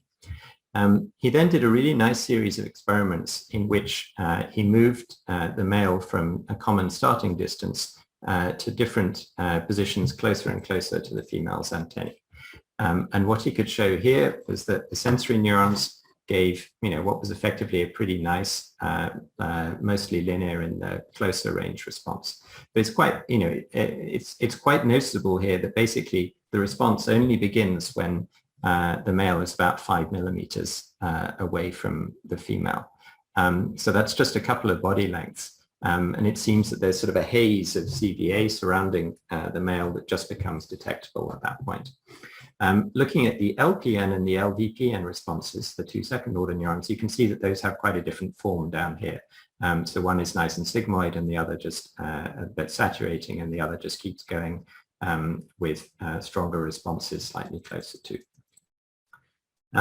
So Dana was able to show that the two PNs actually have different behavioral effects. So the LVPN, when stimulated, is able to promote female courtship, but the LPN, when stimulated by itself, does not. And in fact, connectomics also revealed that they have two different downstream targets. So the LVPNs talk to a very well-known group of neurons, these PC1 neurons I already mentioned, and they talk to those directly without any intermediaries, no higher olfactory centers. They just reach straight into this sort of behavioral control area, in contrast to the LPNs that have a more regular connectivity pattern. And we identified another set of olfactory interneurons there that seem particularly strong partners. And these partners, these AV2A2 neurons here, if you look at this response in the bottom left, they have a very transient response. They really just respond to the stimulus onset. And in fact, they respond better and better as the stimulus approaches faster and faster. So it feels like they basically are an olfactory looming neuron. Again, thinking back to some of the things we heard earlier in the symposium, sexual reproduction obviously depends on both recognizing a mate and locating it. And sometimes we sort of tend to think of these two things sort of in one go. So when we think obviously of the classic work on bombicol and the male moth trying to track down the female, the bombicol effectively provides at long range a signal both that there is a female moth about and the direction in which to follow it. Now we wondered whether CVA could be used as a proxy for male position in 2D space.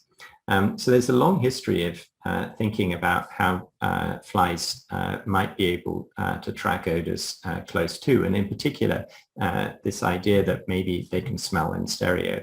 And this has obviously been looked in other insects, for example, in cockroaches, there, Bell and Tobin. I have to say, I found the literature here quite confusing. Different, people have come to different conclusions for different kinds of experiments as to the importance of stereo smell. And it probably depends on the behavior and the odors and proximity. In flies, nobody has really found an example of sort of flies doing this for an ethologically relevant stimulus, but we wondered perhaps if CVA could be such one. Now, the first problem is that fly sensory neurons actually project across the midline and connect to both sides of the brain. So you might wonder if you could actually extract a lateralized response at all, given that. But there is actually an asymmetry, sort of a 60-40% asymmetry in connectivity, which has been previously reported. So Istvan did a series of imaging experiments where he basically looked inside the brain of a female fly, in this case, in response to stimulation of a male, either on one side, ipsilateral to where he was imaging, or on the other side, contralateral. And what he could see is that there was indeed a significantly lower response in the sensory neurons on the contralateral side. So that wasn't a big surprise, although it's rather a nice demonstration with this sort of, rather ethologically relevant stimulus rather than, for example, an optogenetic stimulation, as was done previously. So he then did a series of experiments where he looked further downstream. And here we had a little bit of a surprise because it turns out that the LPNs that he was recording from have a much lower response to contralateral stimulation proportionally. And this, together with a series of sort of antennal lesion experiments, convinced us that there's some active mechanism by which information is flowing across the two hemispheres, and an inhibitory mechanism is likely to depress responses to the more weakly stimulated side. So again, using connectomics data, we were able to find a candidate inhibitory interneuron at the antennal lobe. They're actually bilateral interneurons. Giant interneurons, but they turn out probably to function very locally within each glomerulus. And the important property here was that they had a strong bias in their connectivity, these local interneurons, for input from the contralateral rather than the ipsilateral sensory neurons. So you can maybe see that here in the responses that Istvan recorded. So there was a strong response in the contralateral when stimulating the contralateral antenna and imaging the DA1 glomerulus on the other side. And so what we think is maybe that you might subtract this activity away from the receptor neuron when you're making the projection neuron activity response. And a series of antennal lesion experiments were again consistent with this idea. So thinking about this, what could the fly actually do with these lateralized odor responses? Well, we wondered if it might actually be able to extract some heading information about where the stimulus was positioned. So Istvan did some experiments where he now recorded the projection neurons on the two sides of the brain simultaneously while placing a test male fly in different positions. And what he obtained was a really beautiful series of physiological recordings like this. So this sort of hexagonal grid, the center of that represents a male fly positioned at different locations. And what you should be able to see is that, for example, when you're dead ahead, the left and right stimuli responses are very similar. But when the fly is off to one side, then there's a stronger response from the left hemisphere projection neurons in red there versus the blue hemisphere, right hemisphere neurons. And so using that information, you can actually, so this is summarized in that graph on the left, you get a nice directional response, and you can actually use the difference between the two responses, so subtracting the left-hand side and right-hand side signals to recover the angular location of the test fly with very high precision to within about 5 degrees. So to us, this is really nice for a few reasons. So first of all, it shows that parallel olfactory pathways can extract different stimulus features, and they connect to distinct central pathways, some of which appear specialized for stimulus identity. I didn't talk about this too much, but it is the case versus the location of the stimulus. We've seen that an active mechanism amplifies lateralized olfactory signals, and the sensory physiology suggests that the fly can precisely localize a male by CVA. And effectively, it does this by synthesizing non-spatial sensory information to form a spatial percept. And I just put at the bottom there something that it reminds me of, which is the ability of the auditory system in the owl, one of the famous examples from the neuroethology literature, to compute an auditory localization based on the arrival time differences of the stimulus to the left and right ears. So it seems working very closely that the fly can do something similar. And we suspect that that might be quite important for social communication in the fly, in part because we found that mated females after mating and to whom the male has transferred CVA are also detected by these same neurons. So I'd just like to finish there by thanking all the members of my group and a number of collaborators and funders, and again, particularly emphasizing the work of Dana Galili and Ishvan-Tace that I've been showing to you. And thank you once again to the organizers for their kind invitation. Thank you very much, Greg. That's an absolutely wonderful talk, and this the directional knowing where the direction is of the male is really fascinating. Now let's see. There is a question in the chat from Catherine Vogt. Do you see an effect on behavior when blocking the LN if possible? And what other inputs does the LVPN get in the AL? So Ishvan is working hard on the first experiment. I'm sure he'll receive an extra impetus to do this. He's worked brilliantly in the closing year of his PhD after having his experiments so badly disrupted during the pandemic. And I'm sure that's coming soon. The LVPN in question is a narrowly tuned. It only gets OR67D input. There is actually a third population that I didn't tell you about, which is multiglomerula, and which receives both CVA input and input from food odor responsive glomeruli, and then connects directly to the ASPG neurons that we'd recorded from in previous studies in our group. And that's quite fun because we'd noticed that ASPG neurons are in the female are actually tuned to both pheromone and food in our earlier experiments, whereas the neurons in the male that are CVA responsive that we'd originally identified are just CVA responsive. They didn't seem to be food odor responsive. Wonderful. Yes, okay, so there's another question from Anna de Petris Chauvin. She says, great talk. Do we know if the role of CVA as an aggregation pheromone acts through the same circuit? I imagine that the circuit involved in odor navigation could also be useful for detection of CVA as an aggregation cue. So that's a really interesting question, and again, one that we're trying to get a little bit of insight to. So, previous work from a number of people, including Wynand, has showed that there are some other sensory neurons that can respond a bit to CVA, including the 65A population. And so it's possible, and Zelko will be talking next, has also worked with Peter Witzkel on this area.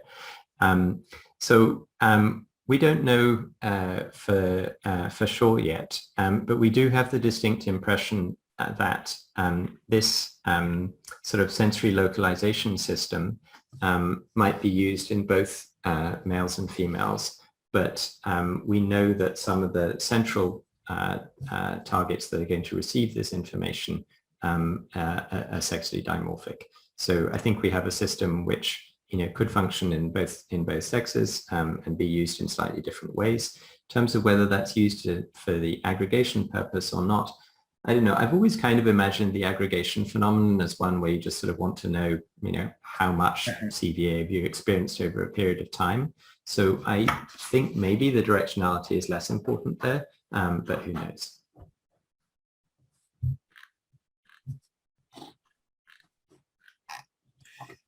Yes, so there's a question from Nobuaki Tanaka, who's asking, how about the projection neurons innervating ordinary glomeruli? I'm not sure if that's referring to the sort of directionality results or other ones. But Nobuaki, would you like to unmute yourself and ask the question? I'm asking the localization of other sources. Mm-hmm.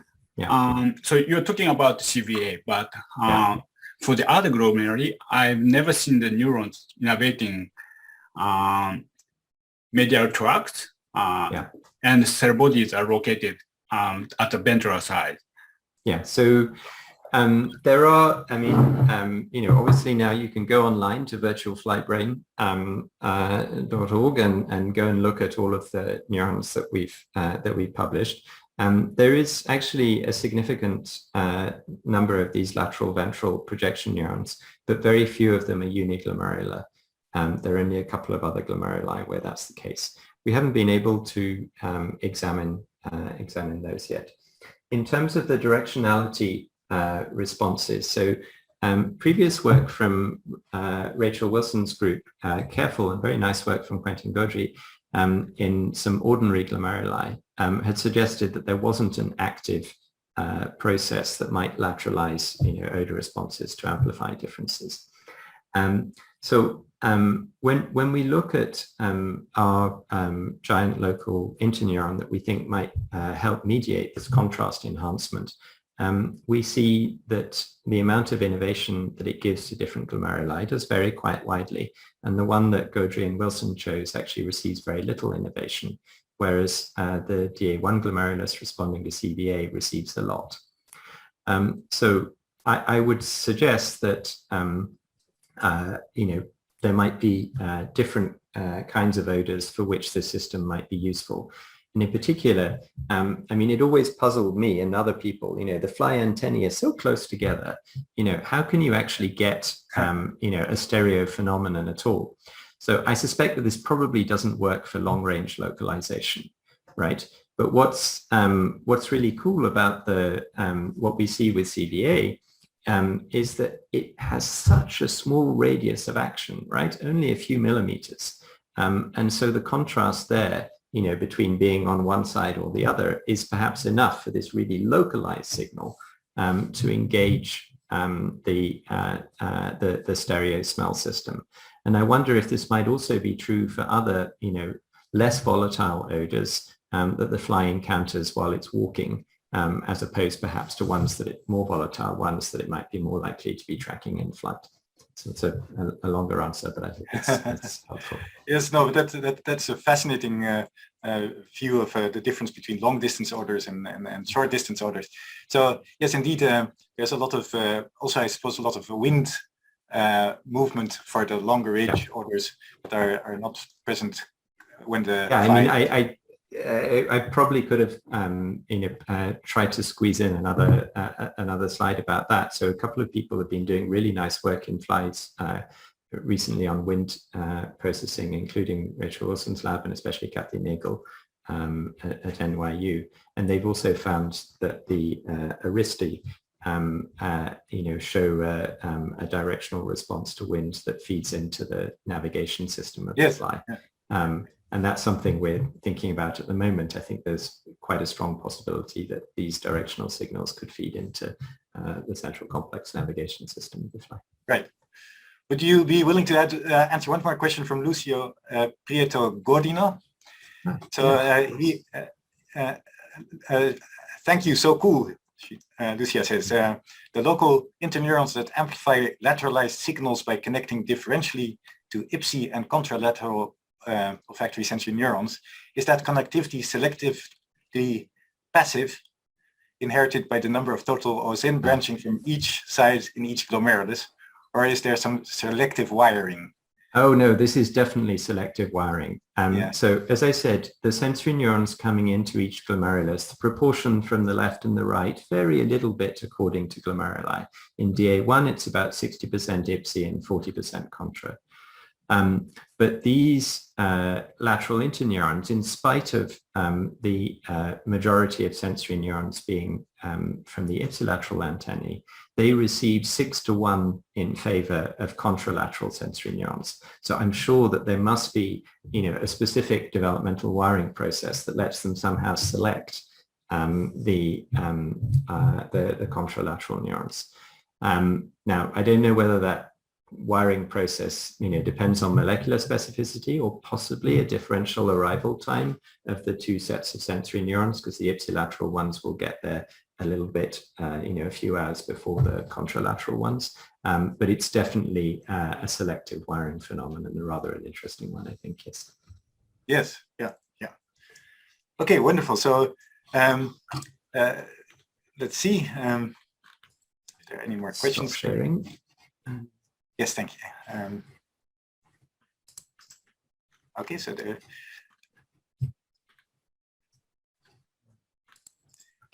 So there's a question from Bente, Bente Berg. Bente, would you like to unmute yourself and ask the question?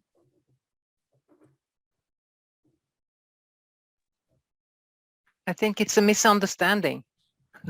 Oh, I see. Oh, yeah, we were having a little conversation on the side. Yes, in fact, yes, I meant to point this out during my talk, actually. So I was very interested in the nice new data that Bente showed in her talk. And she pointed out in particular one population of projection neurons coming from the largest macroglomerular complex glomerulus that seemed to bypass the lateral horn. And so I wondered, if those might be a similar population, but I also wondered if she knew if the projection neurons were inhibitory or excitatory, because it was previously known in flies that there were a few glomeruli with parallel inhibitory and excitatory pathways, but our new work is the first time where we've seen parallel excitatory pathways. Okay. Well, thank you again very much, Gregory, for such a lovely talk, and thank you to the people who asked the questions. So we'll now move on to the next talk, which will be by Xi Chu, who will tell us about the neuronal architecture of the CO2 pathway in the moth brain. Okay, so output neurons from ordinary glomeruli and the macroglomerular complex have been relatively well studied in moths, but less is known about the pathways that process olfactory information about carbon dioxide. And he will tell us about that now. Thank you. Thank you for having me. Get my slide. Yep. So it's a wonderful talk from Jefferis as a connect automaton in Drosophila, but now we move to moth. It's a little bit bigger insect, and we know this lots of moth species are highly sensitive to odors for their detection of plant odor, pheromone odor, and so on. So their behavior are quite dependent on olfactory pathway. In the previous talk, Professor Bente has already introduced the neuronal pathway that process pheromone signals, but in this talk, we are going to talk about the carbon dioxide pathway. So this work is done by in the Chemosensory Lab in Norway. I will give a very brief introduction about the biological significance of CO2 in nectarine moths. Moths, they feed on plant, they drink nectar, and then they also lay eggs on the plant. So study shows that for the nectar production during the night are decreasing, while the CO2, the flower CO2 produced are decreasing. So there's a sort of correlation. So when the flower just opened, there's a very high CO2 concentration. And a couple of hours later, in this case, the data shows maybe 3 hours later, the CO2 concentration are dropped, and at the same time, the nectar secretion also dropped. So CO2 is quite important for moths to get food. And we also noticed that CO2 are very important for some moth species to locate their oviposition site. For example, the cactus moths. But here I'm going to give another example of the moths we are using in this study, Helicoptera amigera. So study shows using different concentration of carbon dioxide to rear the moths, they show significant decrease of their reproduction, including the total eggs produced and hatched eggs number and hatch rate. Here in the left was the low concentration or normal concentration, and right was increased concentration of CO2. Now this change are quite significant. So what we don't know about CO2 is we already know so far the CO2 was detected by an organ named Leal pulp. So it's located in front of the mouth part. And there's a two opening you can see from the frontal view. And the label pulp, if we carefully remove the scales on the label pulp, we can see the label pulp is a bottle shape structure. And inside of the label pulp, there's a syncytium, two types of syncytium. This study was very well done by Zhao et al. In 2013. But even early in 1992, Stange already reported the sensory neuron from label pulp organ are highly activated by the increased CO2 concentration. Here they show the study from 0% of CO2 to 10%. So as we can see, the sensory neuron activation are quite synchronized with the CO2 puff. But what is so interesting of the CO2 signal is we know they project to a special glomerulus LPOG in the antennal lobe. And we also know, except LPOG, the whole antennal lobe glomeruli receive input from OSNs located on antenna. Moths are a little bit different from Drosophila because their sensory neuron from antenna are ipsilateral. So they only project to their ipsilateral antennal lobe glomeruli. But for LPOG are slightly different. Here I'm going to pay more attention about the anatomical work because Stange has already shown beautifully how this sensory neuron respond with CO2. So we'll skip that part. And I will introduce a little bit more of the previous work done by Kent et al. So in 1986, Kent and their colleague already described the projection originating from the label pulp organ is an accessory olfactory pathway in lepidopteran. Sorry, my daughter is nearby. Okay, go ahead. Sorry about that. Apologize. Lynn. Okay, just a moment. Sorry about. I apologize. Sorry about that. Lynn. Okay, so okay, let's go back to CO2 and the moths. So what we found is yes. So what they did is they cut half part of the label pulp and applied dye in this region, and then they found the projection from LPO to the LPOG. This study was done in Manduka Sexta. So I apologize for the inconvenience. And we did the same thing with Helicopa and Majora, and we figure out their projection are very similar. They also project to the LPOG. At the same time, they have the descending pathway to the ventral nerve cord. So here is an enlargement of the confocal image. It's quite comparable, as we can see. And both moths are active during the night. So we asked a question, how about daytime active butterfly? In this case, we did a mass staining by using a very common butterfly within Europe. This is a small tortoise shell. We did a similar procedure, cut half of the label pulp and apply dye. And we can see that there's more of the projection in the gonatoganglion.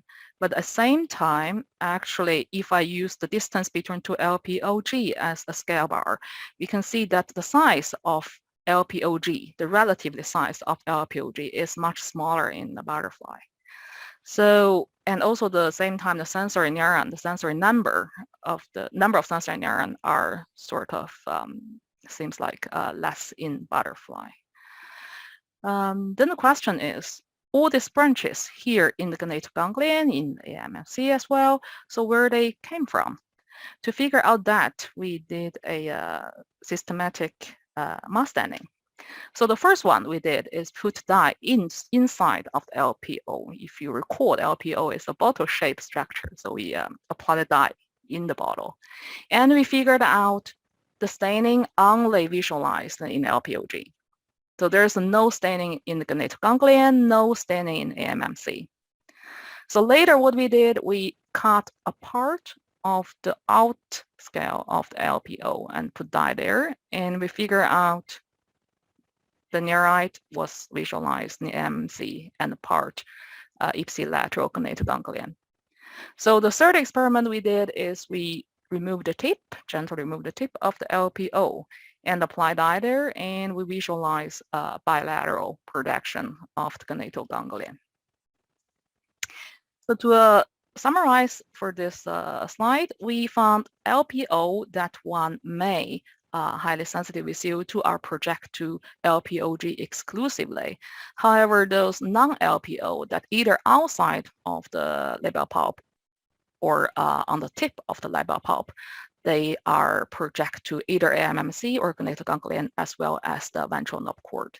So the function of this neuron is still unknown, but I will revisit this part later after 3-4 slides.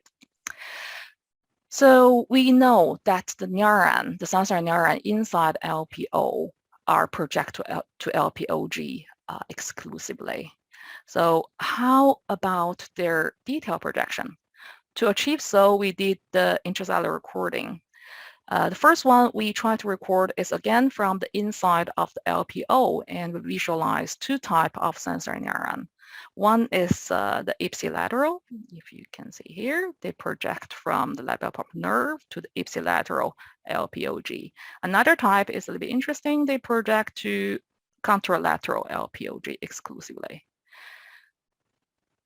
So to figure out a little bit more of this sensory neuron, how they project to, we also did the intracellular recording from LPOG directly to do the retrograde labeling. And here we found another two types. One is bilateral type. When we put dye here and we visualize a bilateral sensory neuron, and we also visualize another type of the contralateral sensory neuron. So while we are doing this kind of experiment, we labeled from LPOG, we record the response. Because when we label from LPO, it's a little bit difficult to give stimulation. The label pulp was sort of stuffed by the electrode. So it's very difficult to deliver the CO2. However, when we standing from LPOG, we leave the label pulp along and we can record how the sensory neuron responds. And at the same time, we also can visualize where the zoma of this sensory neuron located. As you can see, they are very closely to the bottle part of the in the LPO. So to summarize here, we found 4 types of CO2 sensory neuron, and 2 types are contralateral, and 1 type bilateral, and 1 type ipsilateral. And among them, the ipsilateral one is the most encountered type. So this one are quite common during our recording. So then we ask a question. If the CO2 sensory neuron is the zoma is only located very close to the inside of the label pulp organ, can label pulp is actually a multisensory input organ? They may have received other information. So in this mouse setting, what we did, we placed dye into the ventral nerve cord and then try to label the neuron project from LP, the label pulp, to the ventral nerve cord. And as we can see, there's a many zoma was labeled. So another mouse setting, what we did, we placed dye into the LPOG exclusively and also visualize the staining in the label pulp. And we see the label pulp are very restrictedly labeled. So this is quite a dramatic difference. That may suggest the label pulp may not only detect CO2 alone. The zoma location or the cell zoma cluster here and here are totally invisible in the labeling if we place dye into the LPOG. So another study also showed, this study was done by Guo in 2018.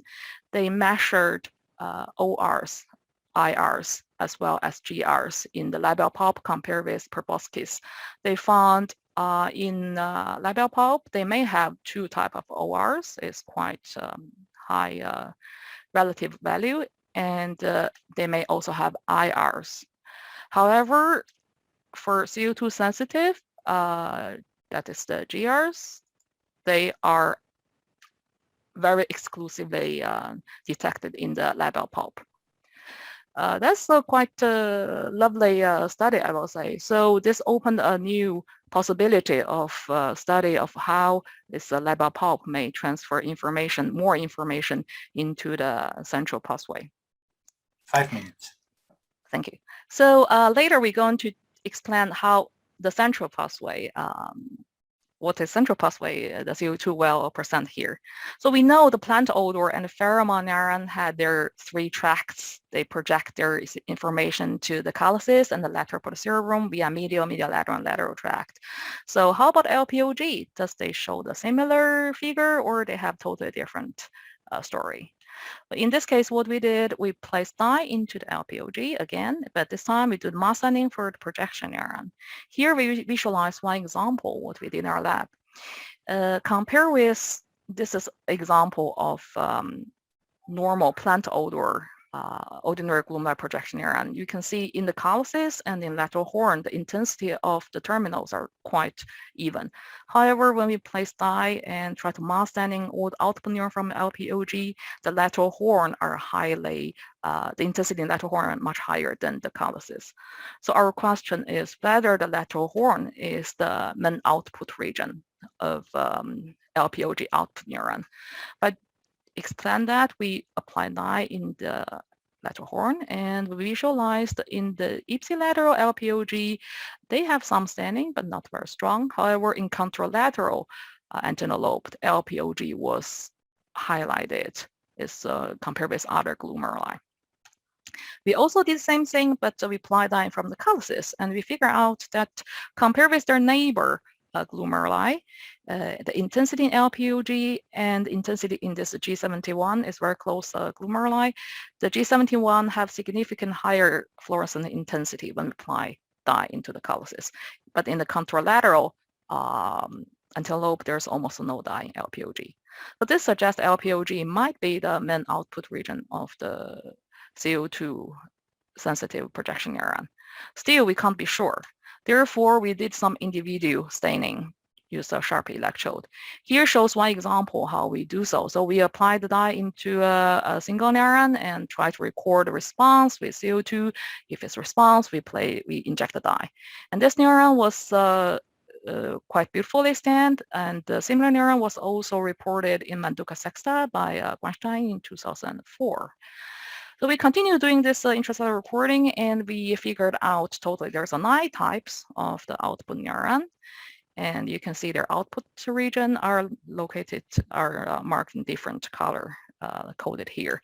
And amazingly, among this 9 type neurons, 7 of them haven't been published before. They are novel. So can this answer our question? Before we go back to this, whether they the signal was confined via all 3 tracks, we figure out there's 4 off transverse tract neuron and 2 medial tract, 1 lateral tract, and 1 dorsal medial tract. It seems like the transverse tracts are one of the most promising tract to transfer the CO2 information. Here, I'd like to mention another work done by our PhD student that he tried to record neurons from antennal lobe, and figure out majority of the transverse tract neuron innervated a very specific group of glomeruli in the antennal lobe. That is the ventral posterior glomeruli. So the location of the ventral, this VPGS, ventral posterior glomeruli, are very close with LPOG. And here we show a posterior view of the antennal lobe. As we can see, here's LPOG, and this is a part of this ventral posterior glomeruli. However, they are quite close with LPOG. So this may answer the question that maybe this ventral posterior glomeruli should include the LPOG as well, because as one of the specific things of this glomeruli, all their output neuron, or majority of their output neuron, are confined via the transverse tract. This tract is first reported by Tanaka in Drosophila. However, seems like in moss, this tract are quite diverse. The anatomical feature of this of the neuron confined to this tract are quite diverse. It's a very interesting tract, so probably more study should be done on this case. So I would like to summary of our study. We already went through with the sensory pathway of the CO2, and now so far we identified the second order projection neuron confined innervated LPOG and project to a huge area in the brain. Here is the overview of how many neuropil was innervated by LPOG output neuron. The number are actually much higher, the number of neuropil much higher than either pheromone neuron or plant odor neuron. And among them, lateral horn seems to be the main output region, and this region is overlapped with plant odor sensitive second order projection neuron. So that may suggest the CO2 and the plant odor may very well work together to detect the best of the feeding place and the oviposition site. Before I end up this end my presentation, I'd like to show you two disturbing figures. One is the figure showed here is the history of atmospheric carbon dioxide concentration. It's measured from 1958, and you can see that the concentration of CO2 are increasing and no sign to stop its increasing. Another figure is the continued increase of the extinction of Lepidopteran. So the number of the, this is a study done by 452 species on the generally species. And we can see butterflies or Lepidopterans are about 35%, I think, decline over 40 years. So that makes us to think how this CO2 increasing situation and biodiversity and how to prevent this kind of sad things happening. So in the end, I would like to thank for the sponsor. This study was sponsored by the Research Council of Norway, as well as the National Nature Science Foundation of China. So in attending at Norway, our lab members, including Professor Bente Berg, she's a wonderful supervisor, and you can see even I'm giving the presentation now, she's helping me taking care of my daughter. So it's a lovely supervisor. And the experiment work are done also by Pramod Casey, and the Pokavela also provide lots of consultant, as well as Elena Ian did all the reconstruction, and Jonas also participating in data collection. And our collaborator, Chinese Academy of Agriculture Science, also provide many data. So here I thank you all, and I'm open for questions. Thank you very much for this wonderful talk about the detailed architecture of the CO2 pathway. So we do have time for one talk, for one question, sorry. Let's see. Is there a question in the chat or in the Q&A? Shall I stop sharing the screen or? Yes, please. Okay. I had if there isn't a question. Oh, sure. Yes, please. Go ahead. So thank you for a really nice really nice talk and dealing gracefully with your visitor.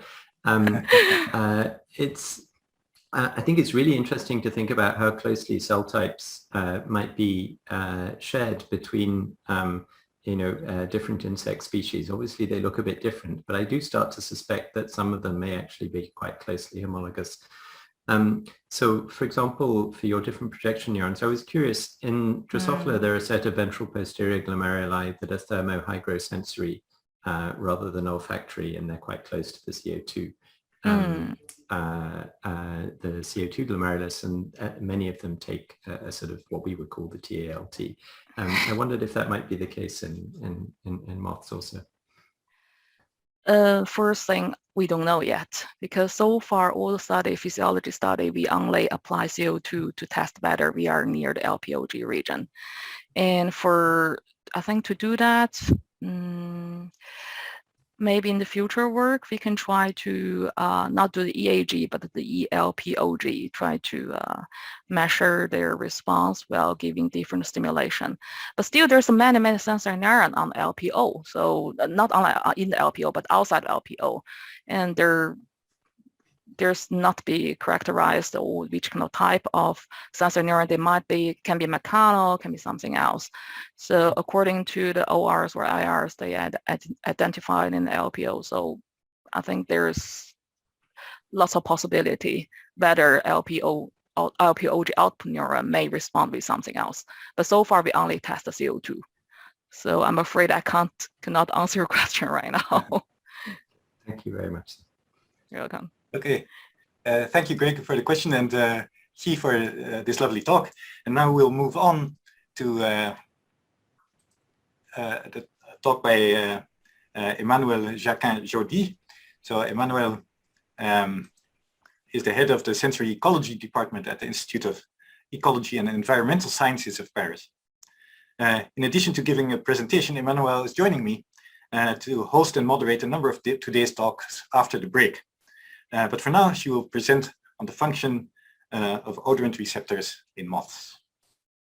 Go ahead, Emmanuelle.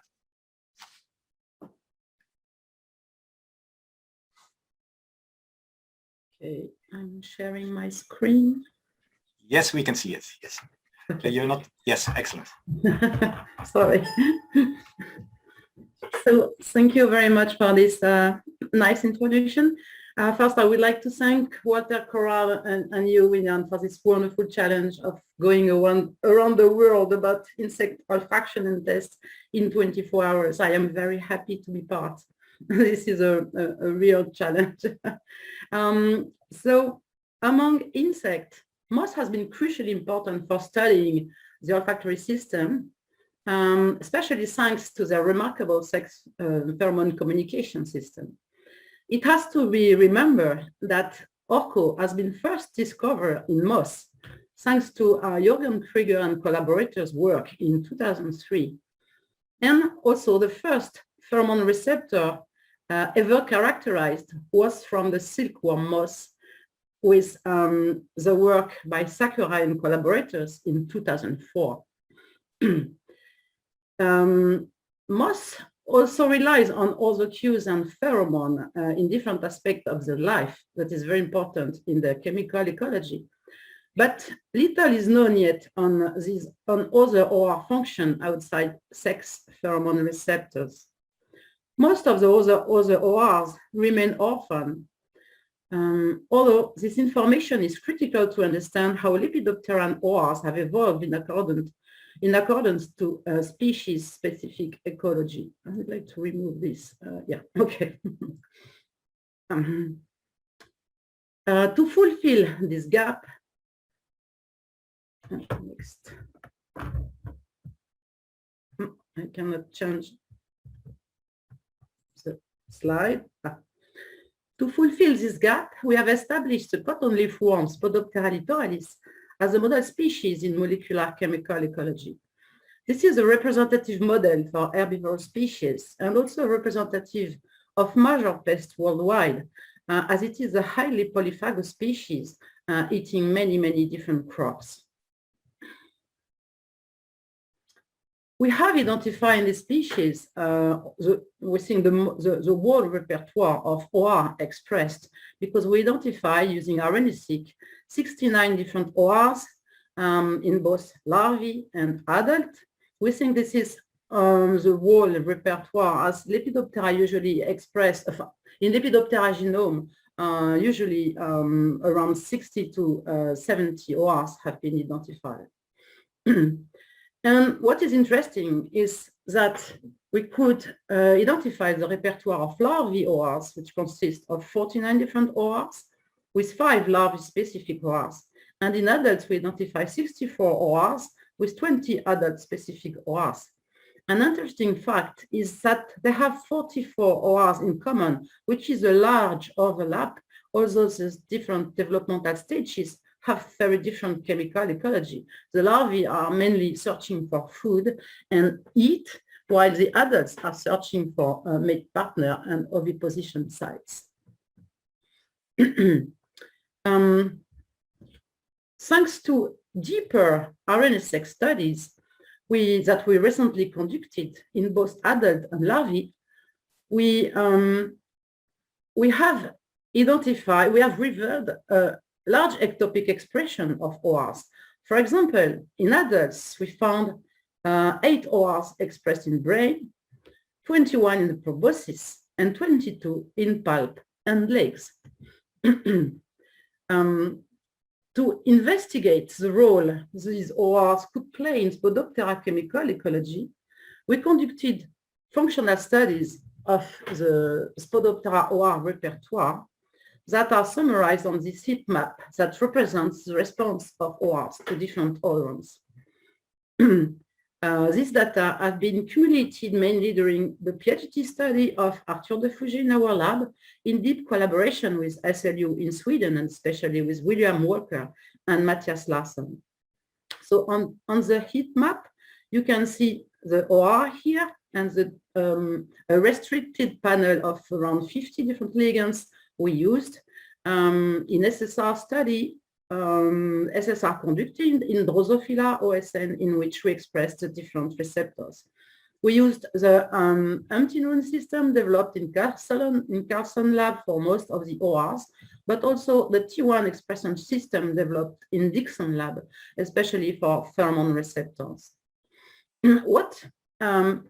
What we can evidence from this study is that we have largely tuned ORs, for example, this one, OR25, can recognize a large panel of different ligands. It's the case of other receptors. And there is some overlapping in the function of ORs, which is at the base of combinatorial coding. But we also evidence very specific ORs, and usually tuned to very relevant cues. For example, this one is responding only to the main sex pheromone, to the main component of the sex pheromone of the species. There is another example here with this receptor recognizing only one ligand in the panel, which is eugenol, and this compound has been is believed to be very relevant for larvae, as it is a very powerful deterrent. We use this data to map. We map all those functional data on the insect anatomy.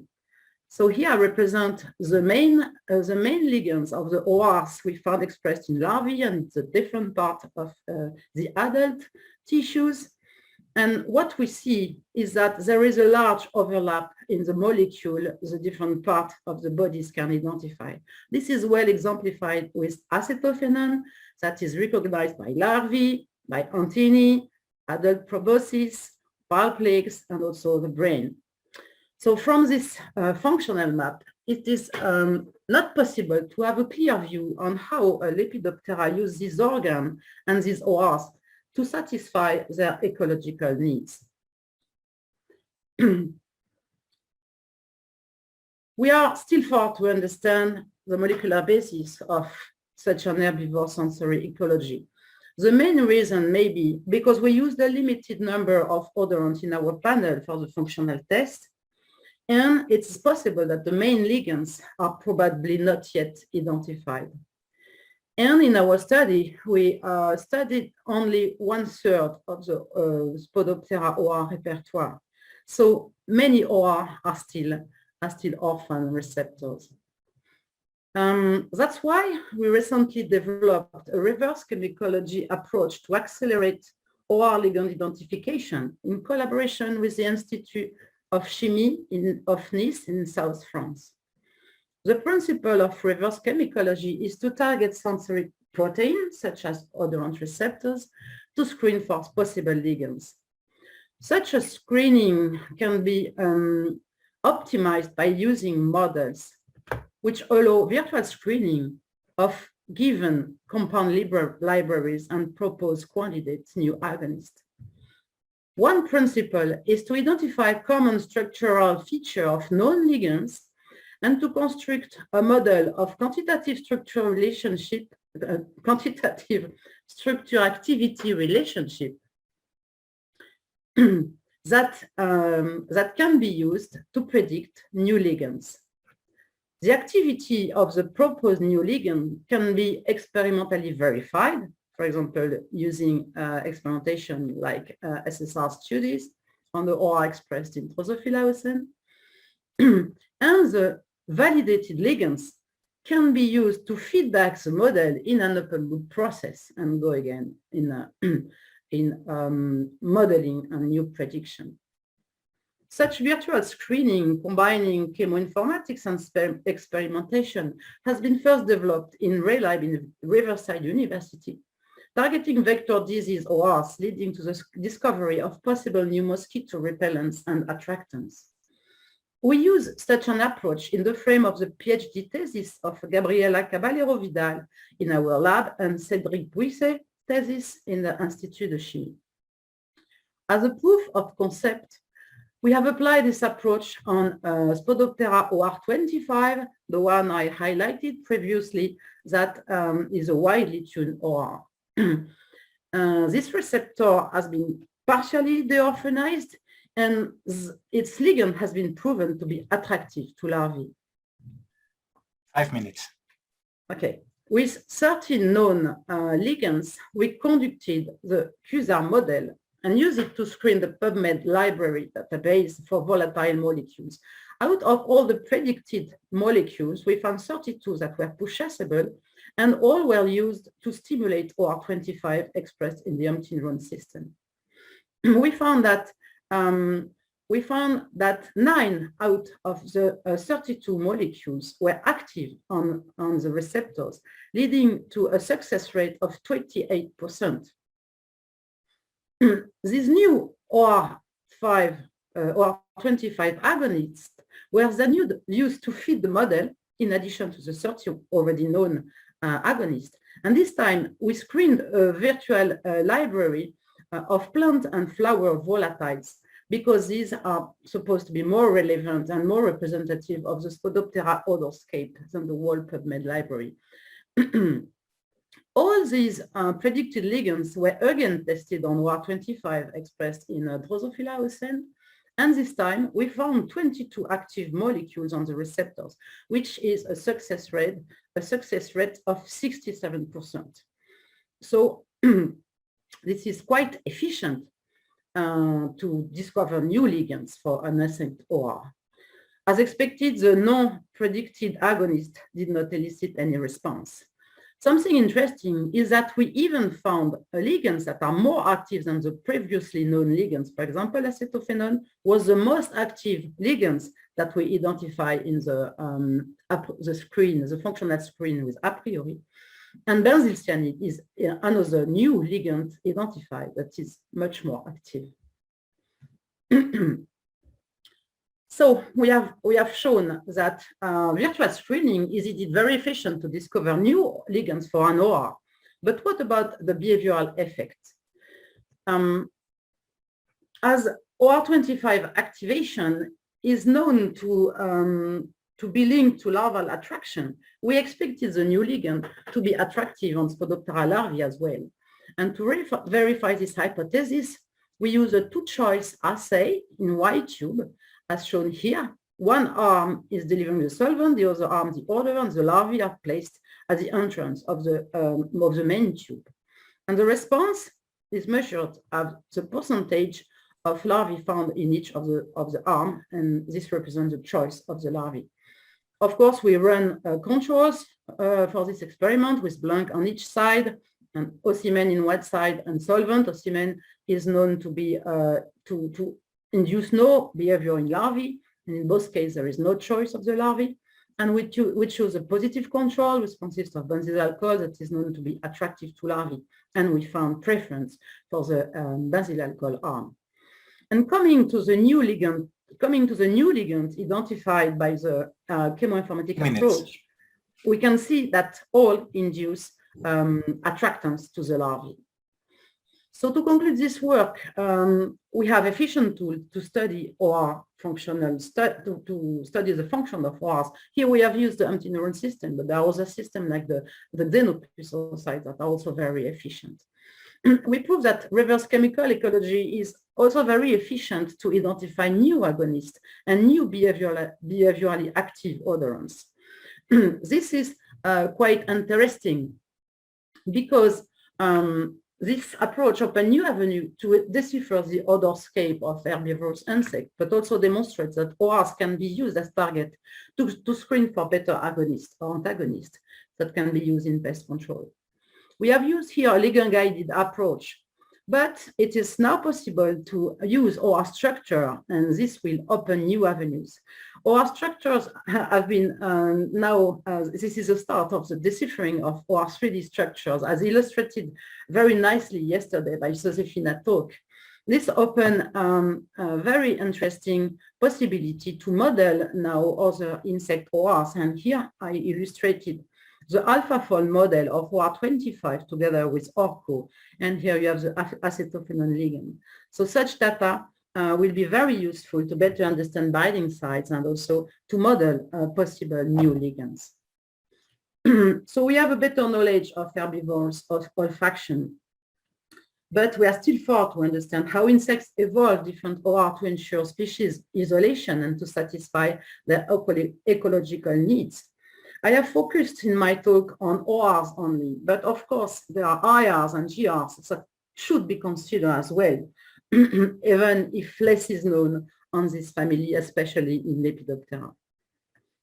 So to finish, I would like to thank all the collaborators, so people from our lab, especially Nicolas, Thomas, and Camille, and PhD student Arthur, Gabriela, Lucie, and our postdoc Fotini. And I thank our collaborators, of course, SLU in Sweden group, and also the IPPCAS in China, especially Grunwald team, on which we work on the organization, and the Institut de Chimie Nodis collaborators, so Cédric, the PhD student, but also Jérôme and Sébastien. And I would like to thank the founders, especially the INF French INF project that is supporting our research, the IceCube project in Sweden, and IPPCAS and the NSFC Foundation also to that help us in collaboration for our collaboration in China. And I thank you all for your attention, and I would be happy to answer your question. And I will stop my screen sharing. Thank you. Yes, yes. Thank you very much, Emmanuelle. That's a fascinating talk. The orphaning all these receptors and finding their expression patterns where they are expressed. Let's see, in the Q&A and in the, I see that John Pickett has a question. John, would you like to unmute yourself and ask the question? I don't want to push out anybody from the earlier career student section, but now I'm here. Yeah, great talk, Emmanuelle. As you know, I'm fairly skeptical about the value of classical QSAR with such amazingly selective, or the potentially amazingly selective receptor systems that we deal with. But you've done very nicely, I think, with the sort of chemical ecology search, you know, where you've used natural ligands and got some very nice hits. However, one rule that breaks my my prejudice here is fluorination. And a very long time ago, we looked at a whole series of semiochemicals and pheromones and found that we could actually put a very large substitution of fluorine in there. Now, you got an intriguingly high hit from 2-fluoroacetophenone. I would predict that you could get more in there. And although the molecular weight goes up by a large amount because of the atomic mass of fluorine, 19, you actually gain on volatility. And that might have some kind of role in getting a bigger stimulus concentration from an evaporation. But it would be interesting to see if you can get your chemists to give you some higher fluorinated acetophenone. Yeah, this would be really interesting for sure. Thank you. Yes. Yeah, there's one question from René Borge. How do you explain the ectopic expression of ORs? So I suppose outside of the antenna. Yeah, this is a very interesting question. So we don't really know. So what I have to say is that they're usually expressed at a very low level, but some are quite highly expressed, and this is really interesting because in fact they may use the legs as well as the palps for sure in the adults, but also the legs to evaluate maybe at close contact some olfactory cues.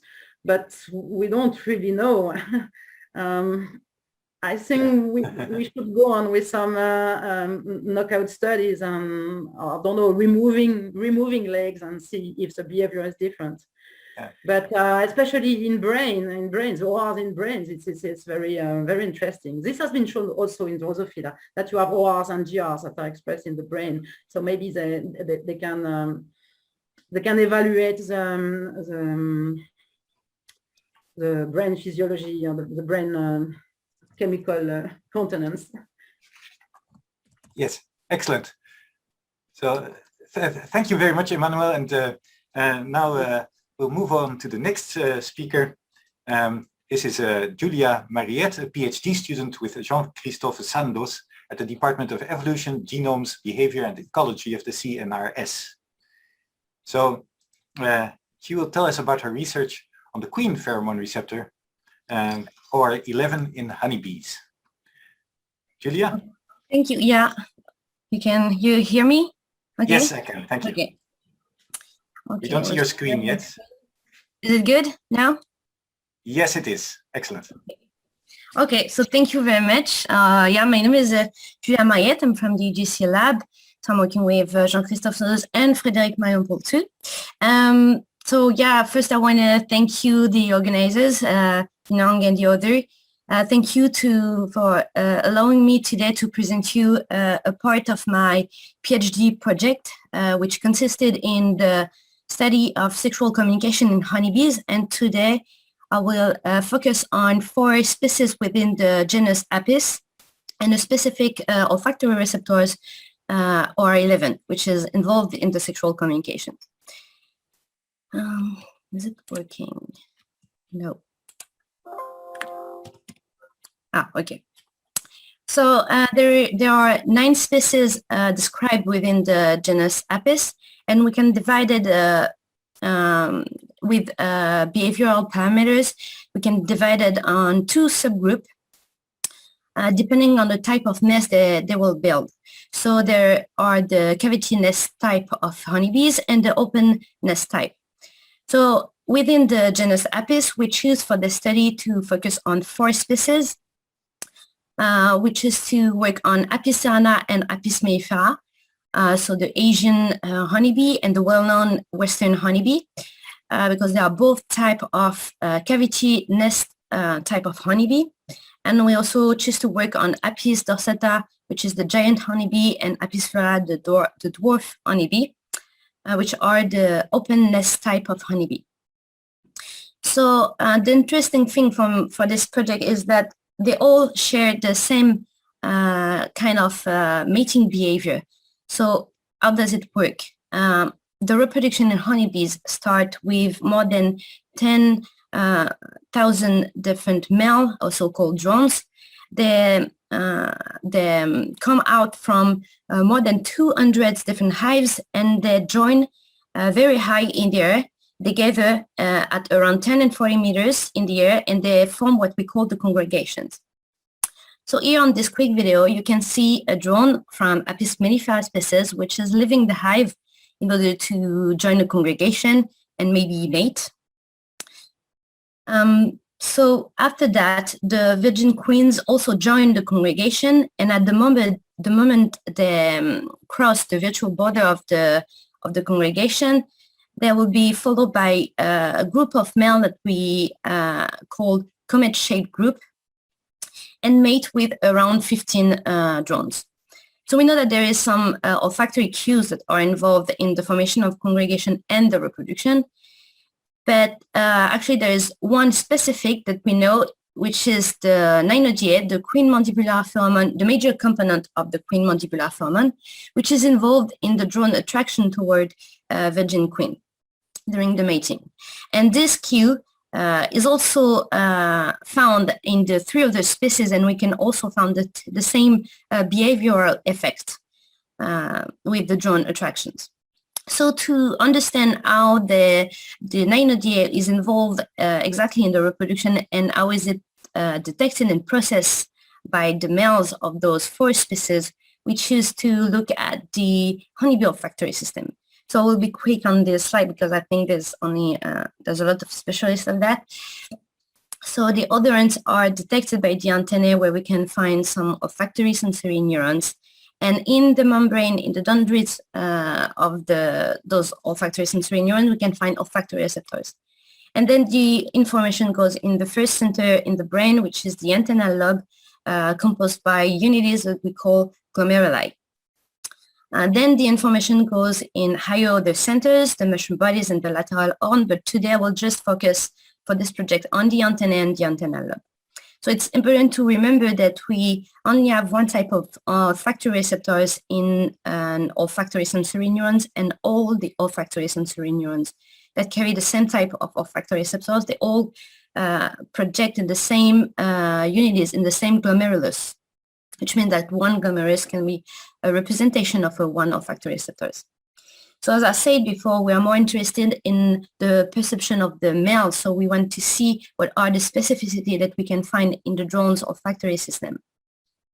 So for the apismenifer, which is the knownest actually, we know, as I said before, that the drones are attracted to the nynodiae.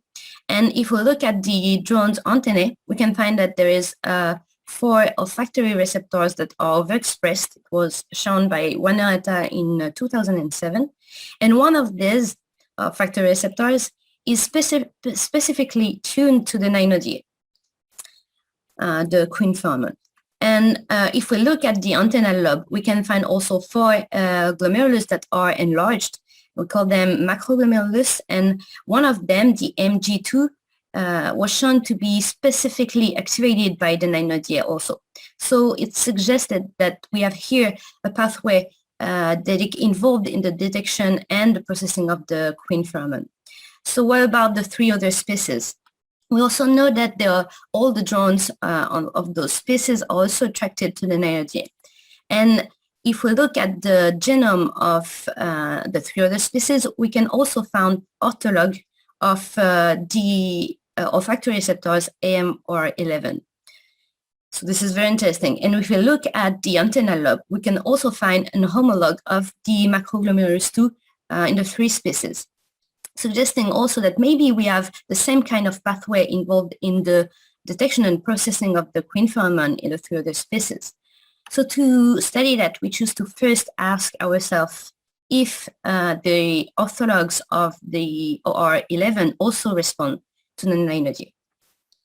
So to study that, we choose to express the honeybee olfactory receptors using the heterologous system, which is the Drosophila melanogaster, which is to use the trichoids antineuron system, which means that we choose to replace the endogenous olfactory receptors of the Drosophila or 67D in the trichoids, to replace it with our olfactory receptors and test a lot of different odorants to see what can be the ligand of our olfactory receptors.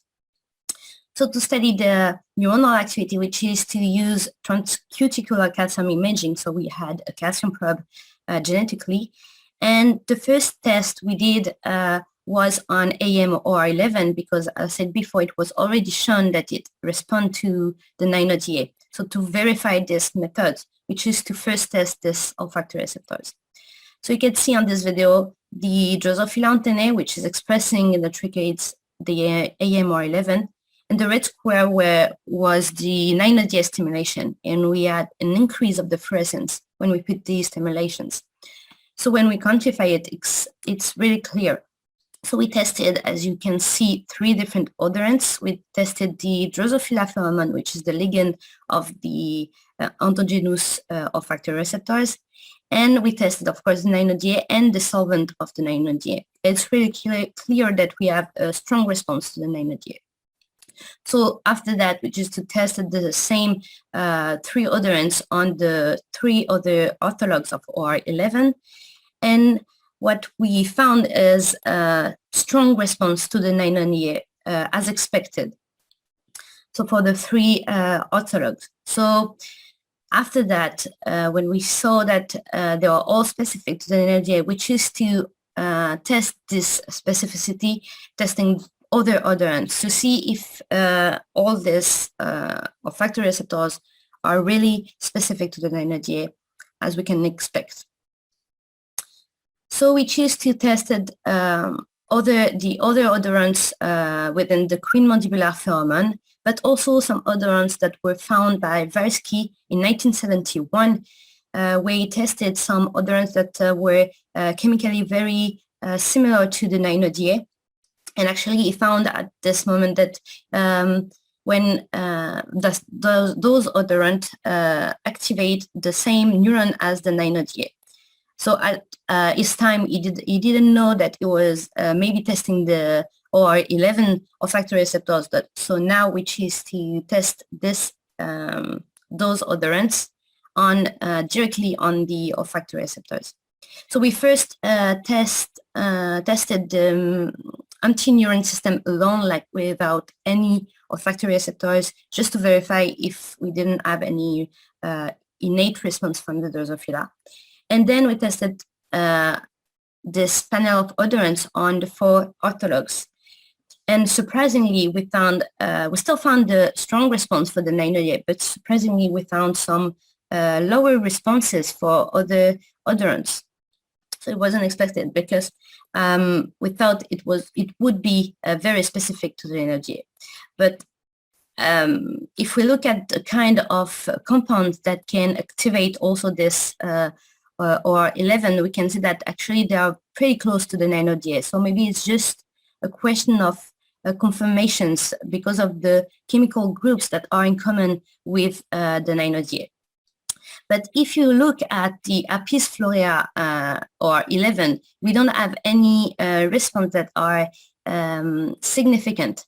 So it might be really specific to the 9-ODA, but actually if we look at the intensity of the response, it's lower than the other OR11. So maybe it's just a question of sensitivity, and because the pattern of responses for all the olfactory receptors are pretty much the same. 5 minutes. So we then tested some dose responses analysis, and we first tested the 9-ODA. So you can see on the x-axis, you can see the different concentration of the 9-ODA we tested, and as the concentration increase, we have an increase of the response of all the OR11. But we can see that there's some differences, and we can note that for the Apis florea OR11, the response is really lower at higher concentrations. So we can conclude on that yes, the Apis florea OR11 appears to be less sensitive to the 9-ODA. And maybe we can explain that if we look at the ecology of the species. When we look at the proportion of compounds we can find in the virgin queen mandibular glands, in the Apis mellifera virgin queens, there is the amount of 9-ODA is pretty low compared to the other species. And actually, it's not the major compound in the mandibular glands. There is other compounds that are not in the queen mandibular foramen, but in the glands that are in a way much higher amount. So maybe it's not the major component, and maybe it's not the strongest ferment that is involved in the sexual communication in Apis florea. So of course, after that, we choose to do the dose response analysis on the secondary ligands. We already did it actually, but I don't have the analysis yet. And also, we choose to do some in vivo calcium imaging directly on the Apis mellifera drones to see if we can find the secondary ligands at the level of the antennal lobe in the macroglomerulus 2 of Apis mellifera drones. Okay, so thank you very much all for your attention. Thanks to my directors, Jean-Christophe Santos, Frédéric Marion-Paul, all my team. Thanks to my collaborators from the EIS and the INRA of Versailles. And thanks to the organizers, and thank you all for your attentions. I was too quick, maybe. Yeah, no, that's very good. Thank you very much, Julia. That's wonderful. So there is a question in the Q&A from Pramit. And Pramit is asking, this aggregation phenomenon, are there also visual cues that the drone uses to form this group? Yes, yes. Actually, we think that at higher distances, at long distances, it's more visual cues. So to find the congregation, maybe they use some tree lines or the light intensity in the horizons. So, but at shorter distances, we think it might be more some olfactory cues. But there is also a visual cues at close distances, actually, because if we throw anything in the congregation, all the drones will just be focused on even if it's just a stick, actually. So really? yeah. So it's really, yes, there's strong visual cues also. Yeah. Do you have any idea of the range at which the ODA acts at a concentration that the bees produce themselves? I think for the Apis mellifera is the highest amount they produce. They produce like I think around 200 micrograms of nanodia. So it's a lot actually, and the drones can detect it at very long distances for Apis mellifera, but not for the other species. Actually, for Apis florea and other, the distance are really short, like 1 or 2 meters, and the amount is really lower. So yeah, it's a good question. Yeah. Oh, very interesting. Well, let me just check if there are more questions in the chat. Not at the moment. Well, actually, there is. No, sorry. There's one more question from Sina Kassau. Julia, that was a great presentation. I was wondering, since OR11 is sensitive to the pheromone components 9-ODA, is anything known about SMMP1? So, could it also be involved in the detection of this ligand? Actually, there's, I think, not much knowledge about that on honeybees, but yeah, it can be because it's supposed to be olfactory receptor, a sexual pheromonal olfactory receptor. So yeah, maybe it can be, but I think I don't know if there is anything. I'm not sure about that on honeybees, but I think there is some study like currently, but not already published. Maybe something that will come. I don't know. Yeah. Excellent. Yeah, John. Sorry, you had a question. Well, if I've got time. Yes, you do.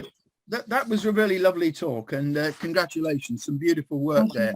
And I commend your not being put off by the fact that this pheromone, the queen pheromone so-called, is a fatty acid.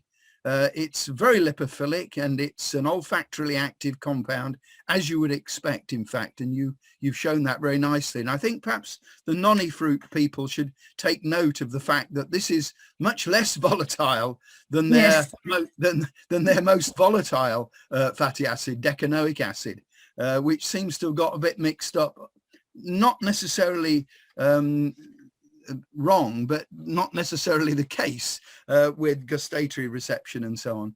Just to finish off, Kadow and Butler identified the queen pheromone, of course, at Rothamsted, where I used to work, and we had some wonderful lantern slides of them dipping an arrow into a small amount of the pheromone and firing it when the bees were swarming, and the swarm actually follows the arrow.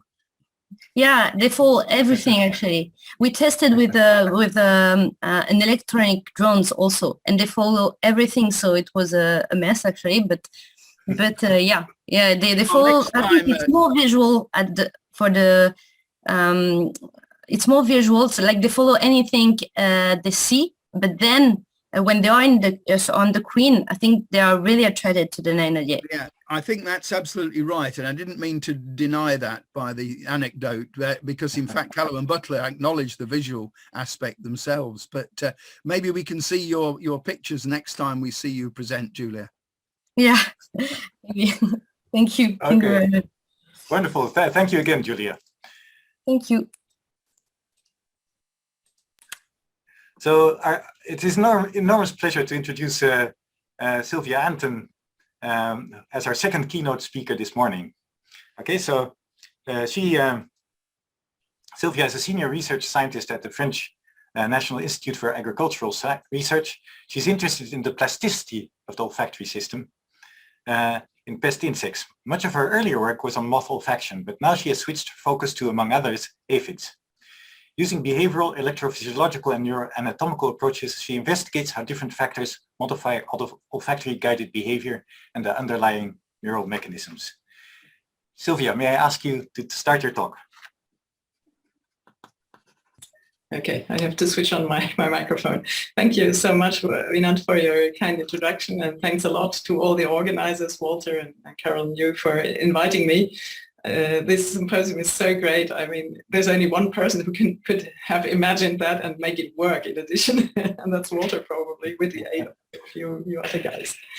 So I would like to present you some work which is a little bit older and some of the more recent stuff on different types of plasticity in pest insects, which I did in the last couple of years in Versailles and in Angers and oops, yeah. So what do I mean with olfactory plasticity? Actually, what is happening is that behavioral responses to the very same signal can vary in insects which have either only the same genome or even in the same individual. And I'd like to give you some examples of plasticity in intraspecific communication, work which we did in moths, especially influence of experience and the interaction with environmental factors. And then in a second part, the newer work, which I started a couple of years ago, which is the search for resources, in this case plants, to feed on in aphids, and there the influence of the morph on this search for resource behavior. And in both cases, I was trying to look also at how the olfactory system changes in correlation with these behavioral changes. Unfortunately, we don't have the same means as in Drosophila, where we can really manipulate genetically the insects and pin things to single neurons. So it's a bit more rough what we're doing in these non-model insects.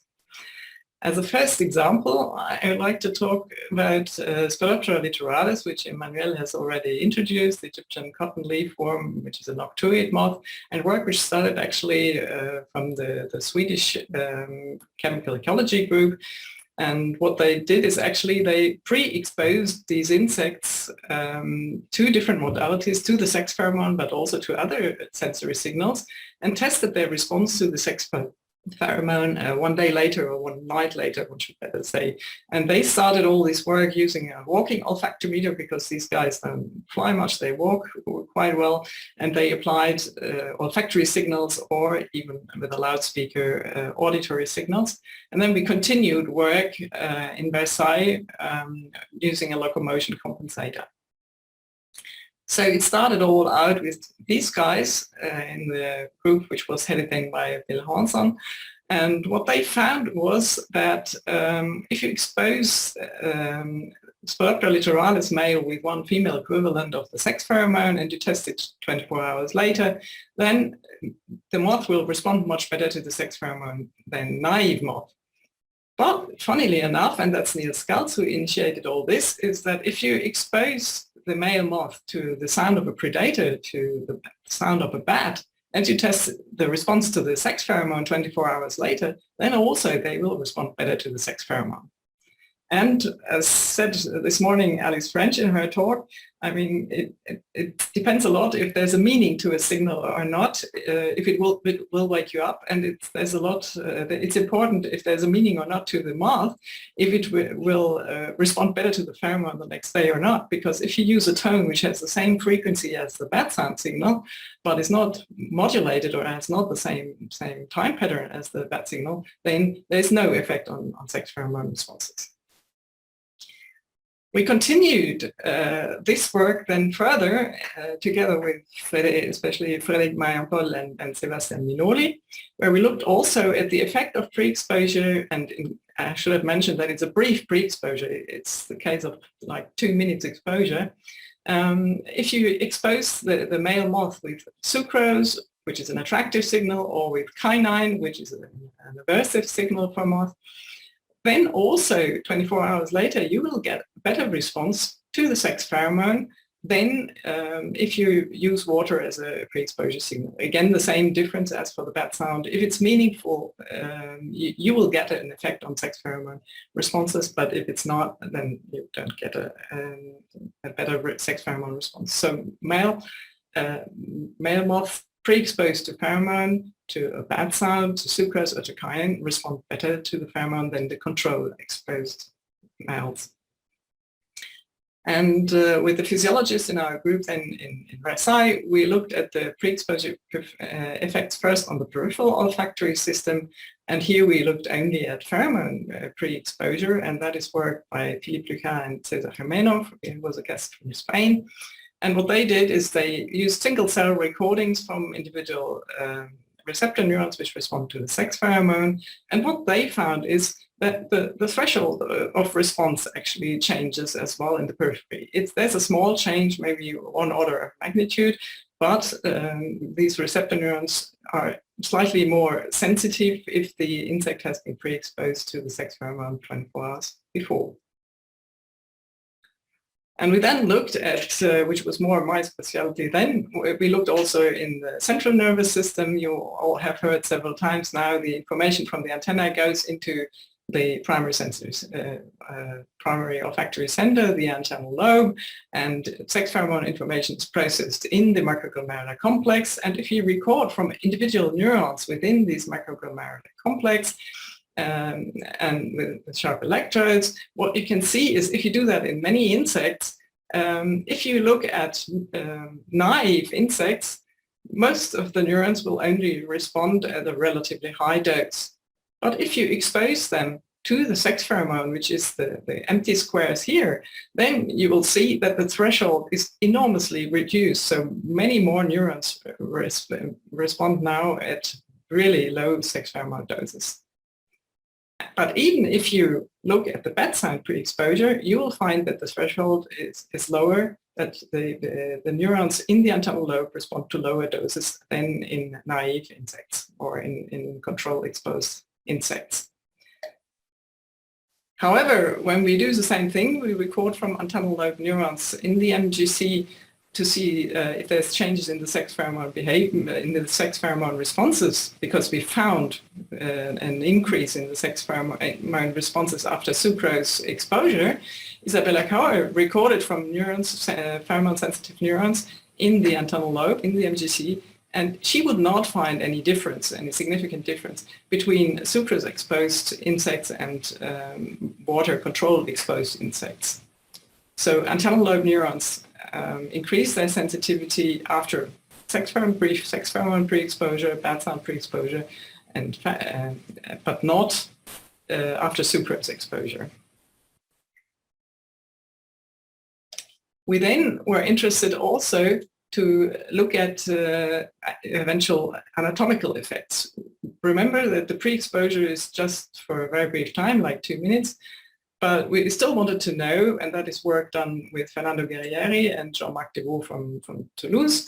We wanted to know if the structure of the antennal lobe, and especially the part which treats the sex pheromone information, in this case the microglomerular complex, if there are changes in the volume of these glomeruli after this pre-exposure. And what they found in a first study is that the biggest glomerulus here of the MGC, which processes the information on the major pheromone component in Spirocto littoralis, it will increase in size, in volume, 24 hours after the pre-exposure.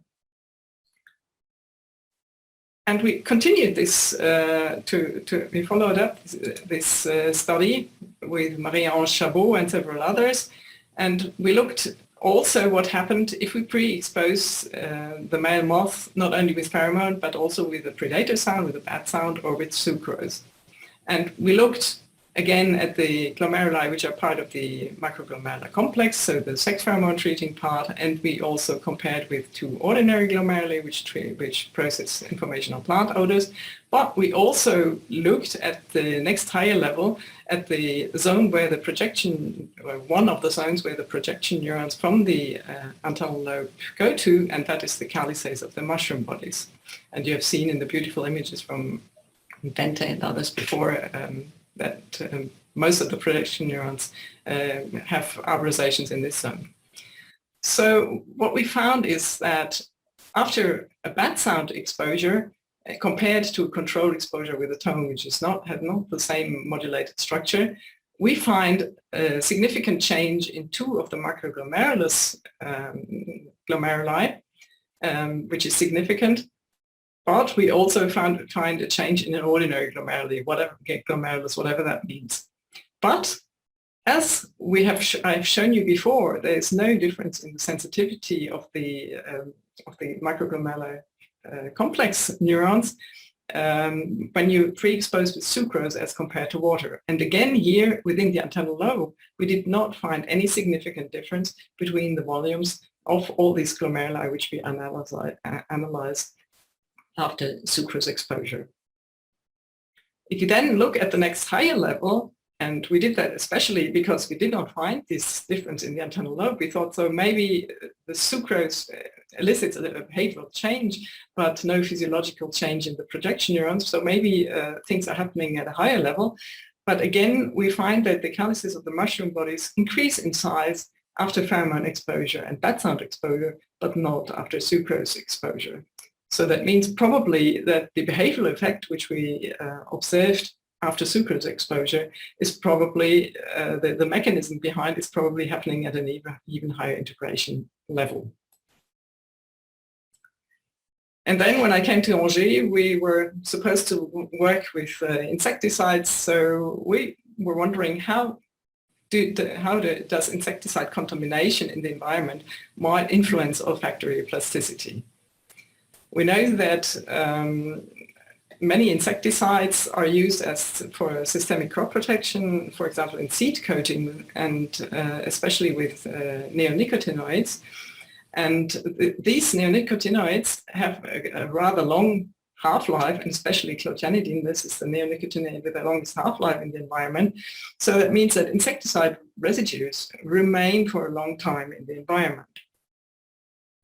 And we worked at that time with another noctuid moth, which is Agrotis ypsilon. It is a migratory moth with adult maturation, and therefore we need to work with insects which are a couple of days old, not young emerged insects. And we first looked, because many people have looked at the effects of these insecticide residues on pollinators, for example, on bees, on useful insects.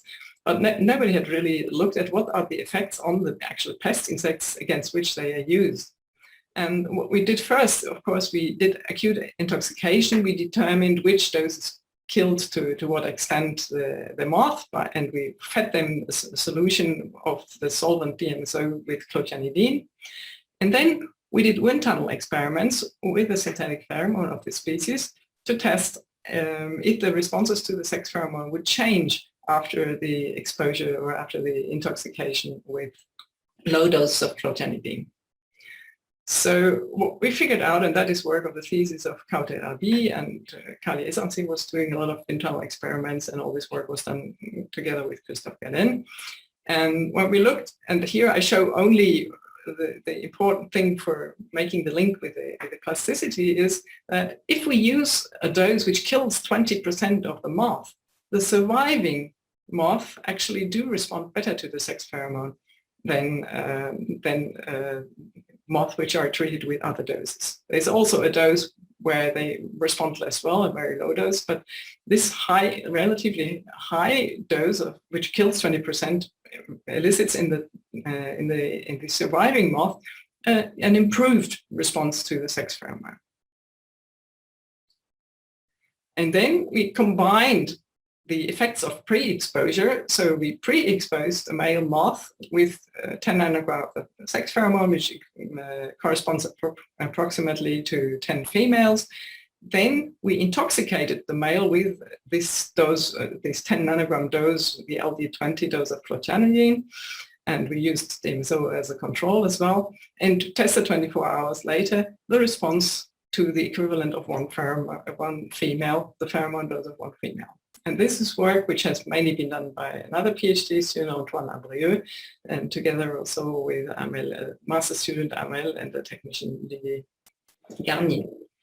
So first of all, we had to show again that in this species, pre-exposure has the same effect as in Spodoptera, and that was confirmed very quickly. So if we expose the male at day 4 and tested it at day 5 after pre-exposure, we have an increased response of the males.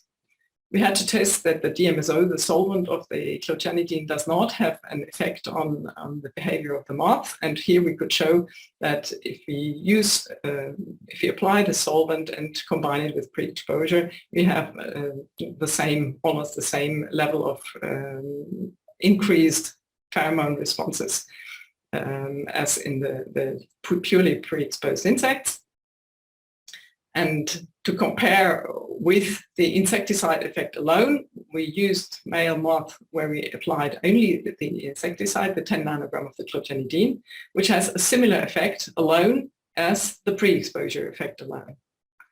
But then, if we combine the two, if we first pre-expose the insect and then apply as well the insecticide at the 10 nanogram dose, then we have an enhanced effect. So the 10 nanogram clothianidine dose enhances the pre-exposure effect on the pheromone responses.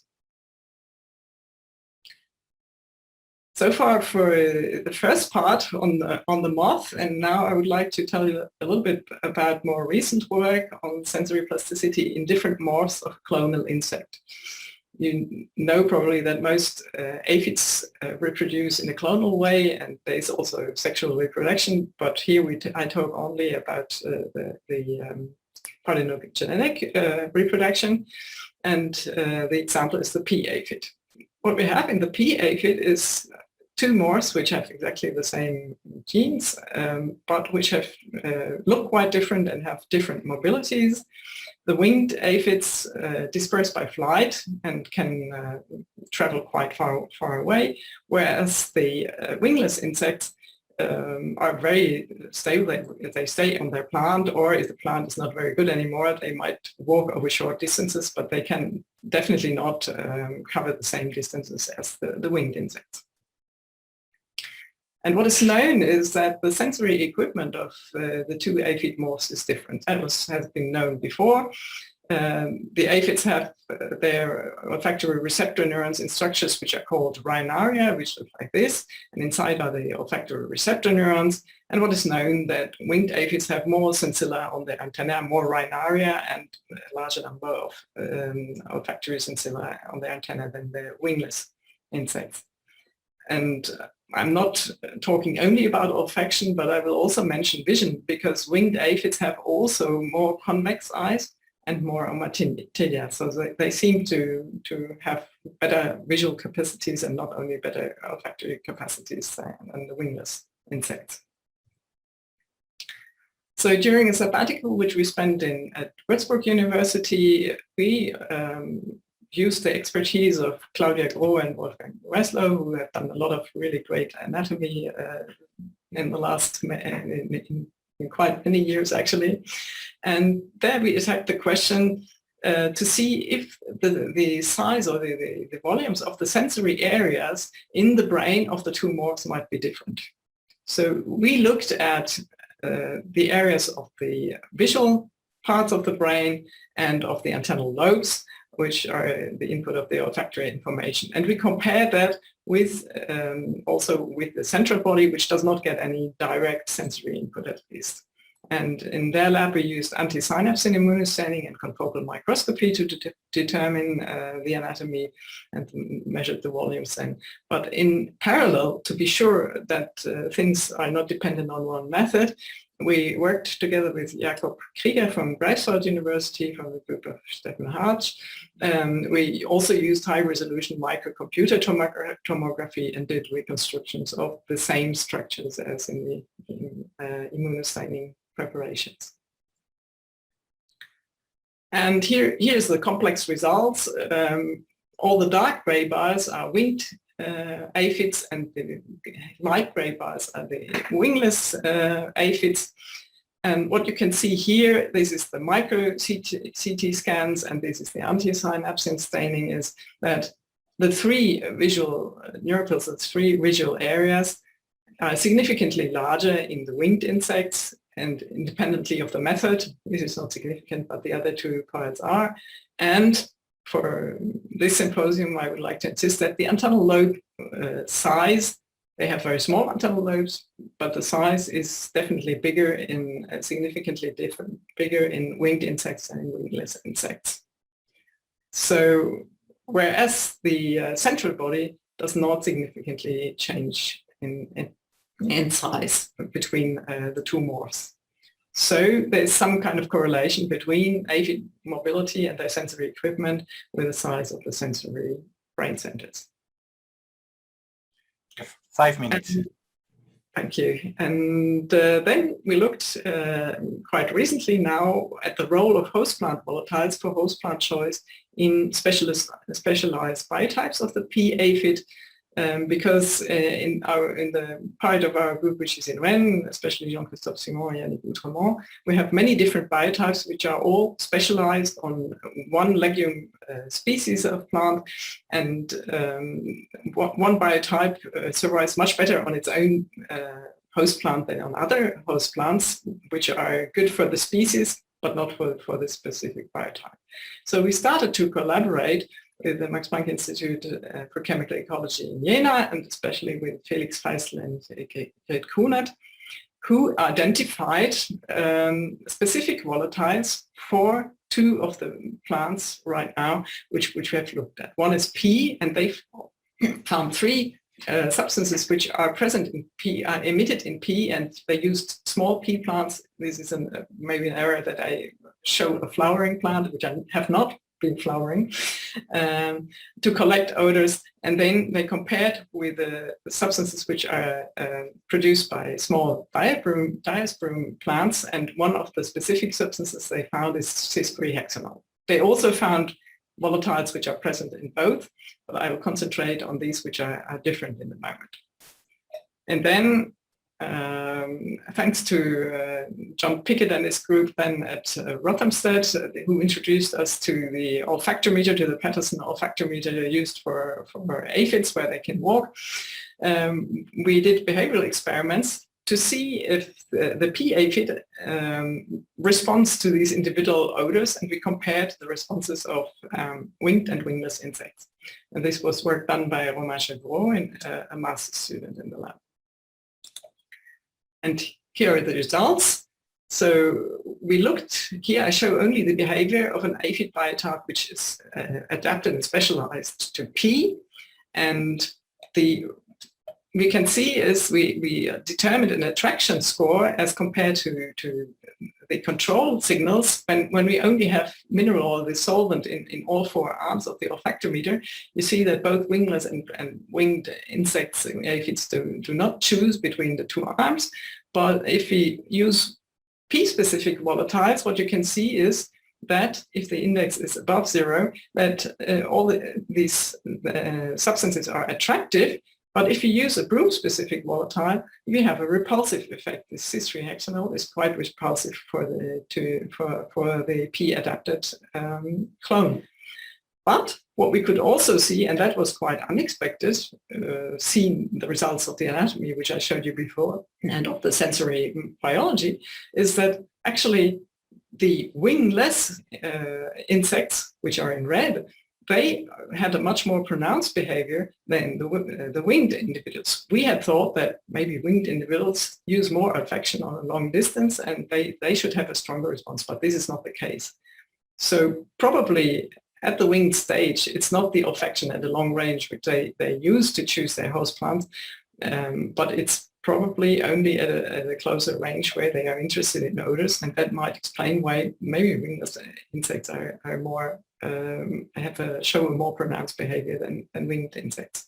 But all this equipment, sensory equipment, which is much more sophisticated in winged insects, And the larger brain areas which treat this information might mean that there's other features, like, for example, responses to alarm pheromones or other kind of volatile signals, or maybe also mixtures of different odor compounds or even plant extracts or something, which might be more important for these winged insects. So as a summary, I showed you that plasticity occurs in many different contexts, such as experience. It can be influenced by environmental factors within the same individuals and in different morphs of a clonal insect. And different types of behavioral plasticity lead to similar physiological and anatomical changes at different levels within the olfactory system, although I stayed in relatively low processing levels, of course, in my examples. And as I'm working for an agricultural research institution, I would like to emphasize that olfactory plasticity has actually to be taken into account when developing alternative pest management strategies, because the same signal can elicit very different behaviors in the same insect in a different physiological state, or if it had experience or not. And I thank you very much for your attention, and I would like to mention also all the funding which we received for the different parts of the project from my own institutions, from the National Funding Agency and the region of Angers, and then also the support of the group in Würzburg, which got funding from the German Funding Agency. Thank you again for your attention. Thank you very much, Sylvia, for an absolutely fascinating talk. Thank you so much. Let's see. Let's look at the questions. So Johannes Felsenberg says, "Dear Sylvia, thank you for your cool talk. Is the observed structural plasticity, for example, increase of specific glomeruli, reversible when input does not occur over a certain time? What would be the time frame of that?" Sorry, I'm just trying to get out of my thing. Oh, yeah. I'll stop here. Okay. It's okay. Sorry, I didn't listen well enough. Sorry. Shall I repeat the question? Please repeat. I'm yes, sorry. Of course. So Johannes is asking about the observed structural plasticity, for example, the increase of specific glomeruli. Is this reversible when input does not occur over a certain time? What would be the time frame of that? That we actually don't know at all. But I think we discussed about several with many people about the effects, because as the pre-exposure is so brief, I mean, it's only 2 minutes which we have, and 24 hours later we see all these anatomical changes. We think that it's probably more like changing the system or tuning the system to be more sensitive, and I would not expect that this goes back after some time, but we haven't checked it, and I don't know. Okay, excellent. René Borges is asking, why should priming with pheromone or bat sounds give more responsiveness to pheromone?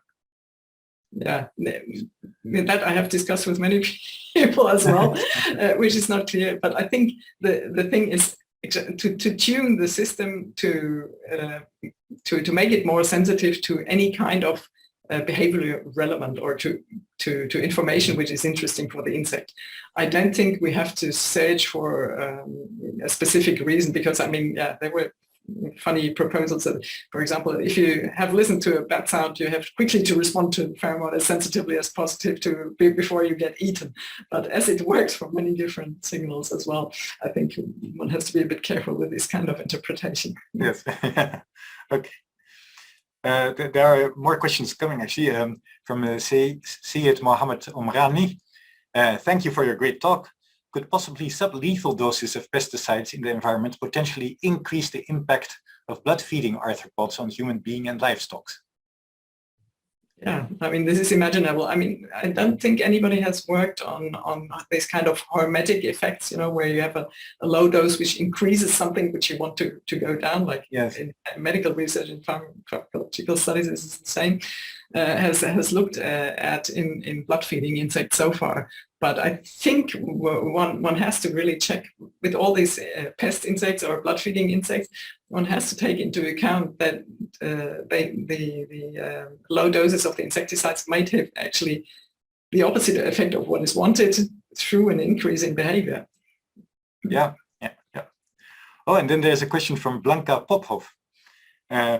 Could the better responses of wingless aphids to plant volatiles depend also on the fact that in the olfactometer they are walking, but the winged animals would, under natural conditions, fly? Possibly the winged ones simply do not like to walk? They do walk actually quite well, but that we cannot exclude, of course, that the behavior changes and they're still attracted or repelled as a function of if one of the substances is produced by the preferred host plant or not. But yeah, I think ideally one should try to make them fly, but that's not an easy task. I know that in England people manage to do that, but it's much more difficult to do than with a moth. Yes. But it's definitely an interesting comment, and we cannot exclude it.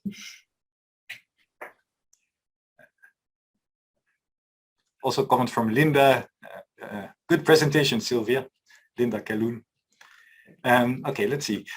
Mark Hoppe is asking, could acoustic signals be used to improve the performance of pheromone traps? Yeah, maybe.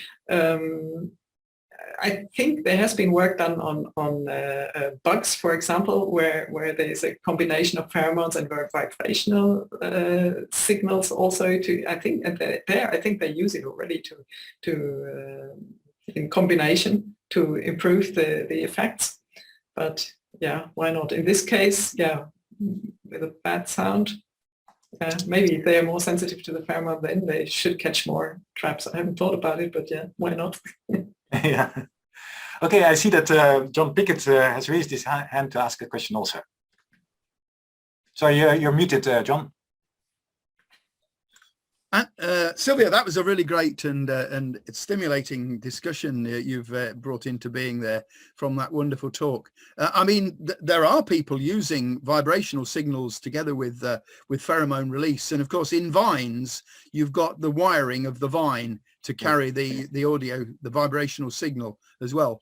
And I mean, whether you can afford it or not is beside the point, but it does actually can give a beneficial effect. But whether Mark Hoppe can afford that or not, I don't know. But going back to your clothianidin and these intriguing beneficial effects, of course, clothianidin, like all the neonicotinoids, is an agonist of acetylcholine. And of course, you know, we kind of looked at that pharmacologically for curing some of the symptoms of Alzheimer's disease development, that and blocking acetylcholine esterase.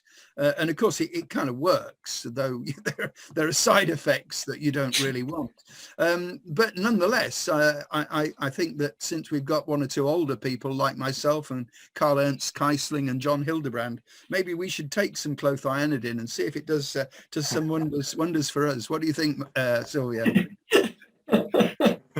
Yeah, I think maybe the side effects, even at a little bit stronger age, might not be so good. I think we prefer to keep you active in science. Yes, anyway, thanks very much for the wonderful work also on aphids and the fact that you've got this wingless differentiation with the aphids. Most interesting. Okay. Okay, excellent. So let me see if there are any more quick questions coming right now. No, I think, okay. Well, thank you again very much, Sylvia, for this wonderful talk.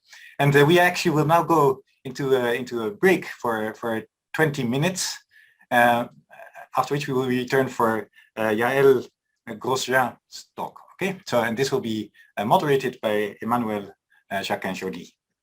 So in the break, we will see a small video actually from Heikki Hokkanen, who's inviting you to the 26th International Congress of Entomology, which will be running in Helsinki. Okay, so let me show that video.